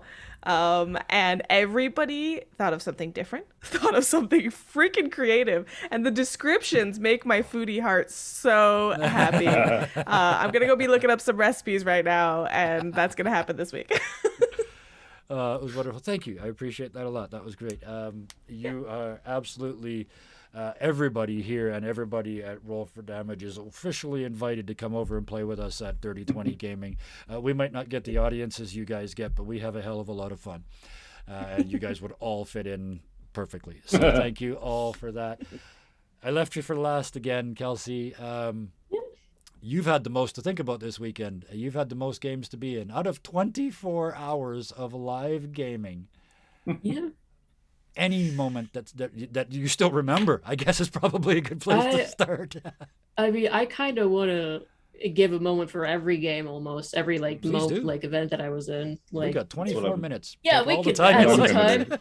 So, even though on the Scales game that happened on Friday night was a crusher for me and made me like cry on stream, Yep. which probably looked a lot worse than it was because, like, not a lie, something ended up in my eye and was stinging it real bad, so I couldn't open them, and they just kept making it worse. Which Tell yourself whatever you need to tell you. It was beautiful. yeah, but I actually like really enjoyed being able to have such a big, like, dramatic and impactful moment Yes. to happen in this game. Mm. And because like I have no problem with like what happened. It's like it's good story and like character moment and everything. I mean, 3 characters' lives changed in a blink. So yeah, that's a big moment. But also because I know that we can get my brother back. Like, we're reviving him. Like, I'm not letting him die. Like, stay Yes. dead. Oh yeah. Like, you'd be crazy if you thought that Saren was gonna let that happen. Yeah. So, and then the next one, was when I was in Sean's game, who was also running Quest, Yep. which is really fun. My favorite moment is when all of our characters, at the end of Sean's game, there was a big, long horned whale that was trapped underground and then escaped out and flew out like freaking dragon from a freaking like Ghibli movie. Oh, yeah. And we all just grabbed on and escaped out from there, and then like safely floated off in these bubbles that came off of it. It was so just Epic. mystical and fun. You gotta love an epic ending. That's what it's all about, right? And then two. in 4 to Two. go. yep, and then we have my game that I ran immediately afterwards, which was World of Darkness. Yep. Which I really liked letting my players have like a funny like winter time, and then immediately changing the mood of it as soon as they just found like some fucked up shit. Yep. Because I actually have a favorite moment from that stream. It was when Bill swears at the end. oh yeah, In the explanation, he just drops the F-bomb in the middle, and it's like, Yeah. whoa! Really It's like, this is cool. the guy that makes Ned Flanders look like a dirty old man. And he Like, just Bill. dropped the F-bomb. yeah. And then the one after that, it was when we were playing games, just having a few drinks, nothing like too strong or anything, but still we were doing that. And my favorite moment was when Cammy was getting very scared to go in. We were playing Phasmophobia. She got too scared to go back into the house, and she just like, Uza, you do it. I'm just like, okay. I went in and then I immediately died. It was the best. It was like nice. And then today we just played Shelby's game, where she just ran her first one shot on a stream, which was really Yes, she awesome. did. Yeah, she did a great job. Yep. And I really liked the moment, even though it didn't turn out well. I really liked the moment of just straight up calling out the elf woman's lie and how she was pretending to be like dream walking there and just being like, no. Yeah. And then being able to immediately like just hold person, even though it didn't work. Yeah. Like, and probably selfish of me to say that because it was something with me, but I just really loved the feeling of it at the moment. And Be then selfish. Are you kidding me? That was an amazing I think scene. Appreciating your own moments and being proud of yourself is huge. Nothing I wrong with thank that, myself every show for my own overlays. Yes, as you should. It's work Why done. not? It absolutely deserves a you. thank you. overlaid hard. Uh, And then finally from this game, I just really loved how like there was an attempt at character versus character, yeah, but then it never actually worked out. yeah. It just kept getting reflected Yes, back. every It was time. Absolutely beautiful. yeah. Bounced off, didn't happen, and then it turned out like, let's work together. And it's like, No. okay. Mm, There was no, some but great I'm not things going to in work there. against you anymore. Yeah, Yes. yeah. All right, Yeah. fine. I'll Yeah. help. An agreement not to fuck with each other. Yeah. Mutually So I assured really destruction moment right there, I Yeah. think. Non-aggression pact signed. Yeah. But I loved it. I had, I was here this weekend too, and before somebody yells at me for not including myself, I will. My favorite moment of the weekend. There's actually one. Normally, I'm the guy that says, "Oh, I have to do 3," but I'm going to cut it to 1 because I got blown out of my shoes during Doom Donkey's game on Friday night.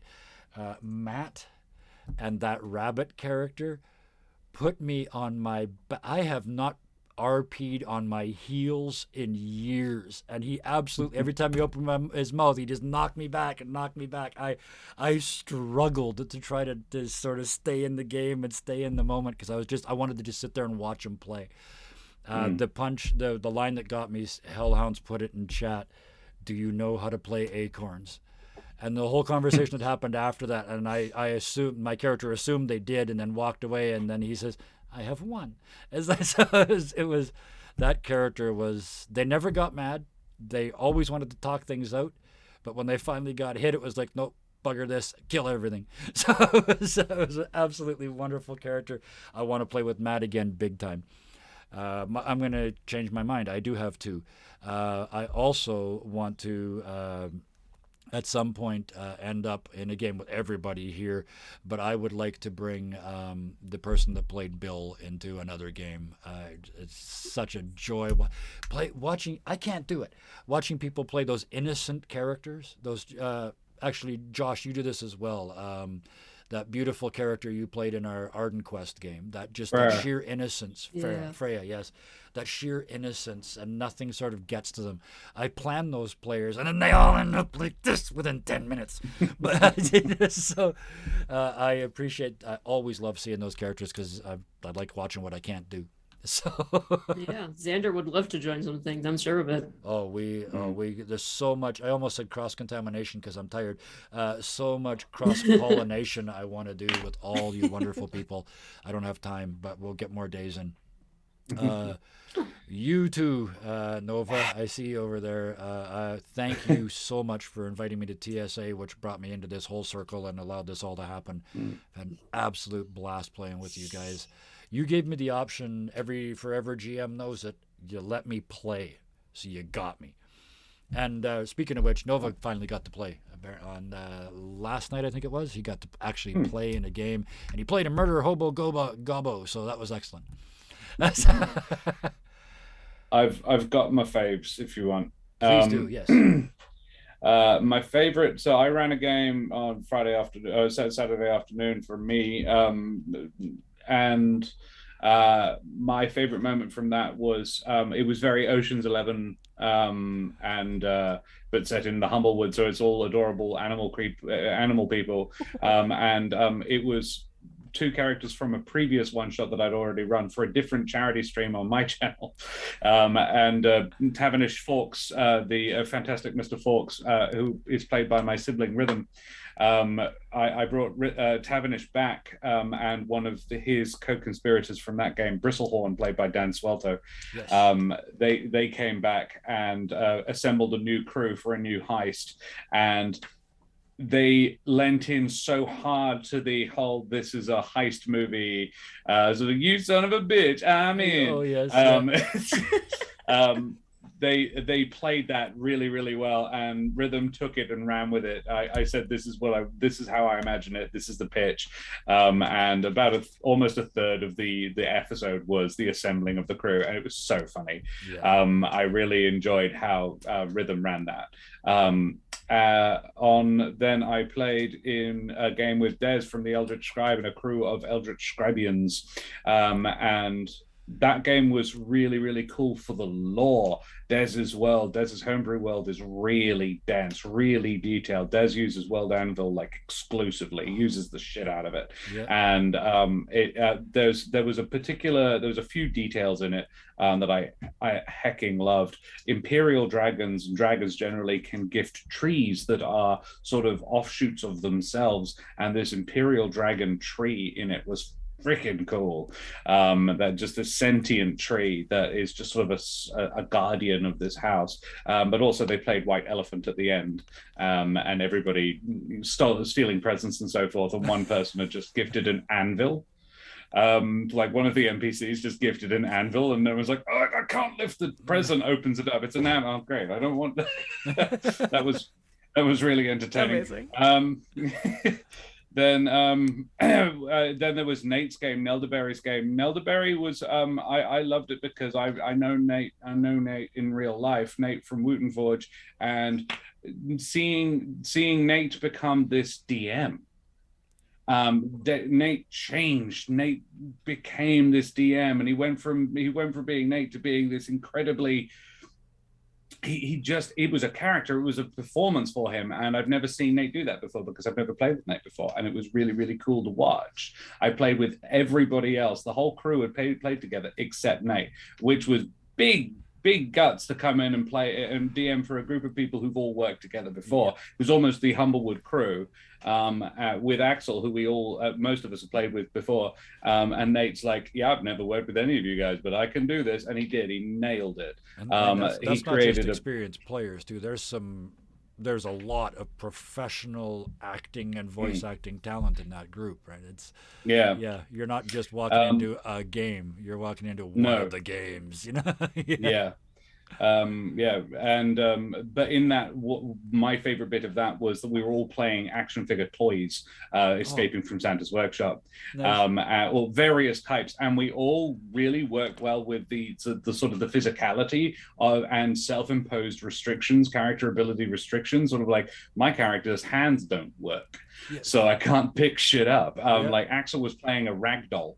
She tried to pick somebody up and couldn't. Nope. Absolutely not. And it was just really cool. I really enjoyed that. And then Chicken. I got 3 hours of off time, and then I came back and played this. And I signed up to play this game knowing I would have to be up at 5 a.m. to do it, because I looked at the people wanting to play it, and I was just like, well, heck, I've played Quest with all but one of those people, and given that Syrup is one half of Waffles Maple Syrup, and I've played with Waffles, I'm reasonably confident Syrup is going to be a fun person to play with too. I will get up at 5 a.m. to play Quest with that group. I took this weekend as an opportunity to be DM'd by new people that I'd never worked with before. I'd never been DM'd by any of my 3 new DMs.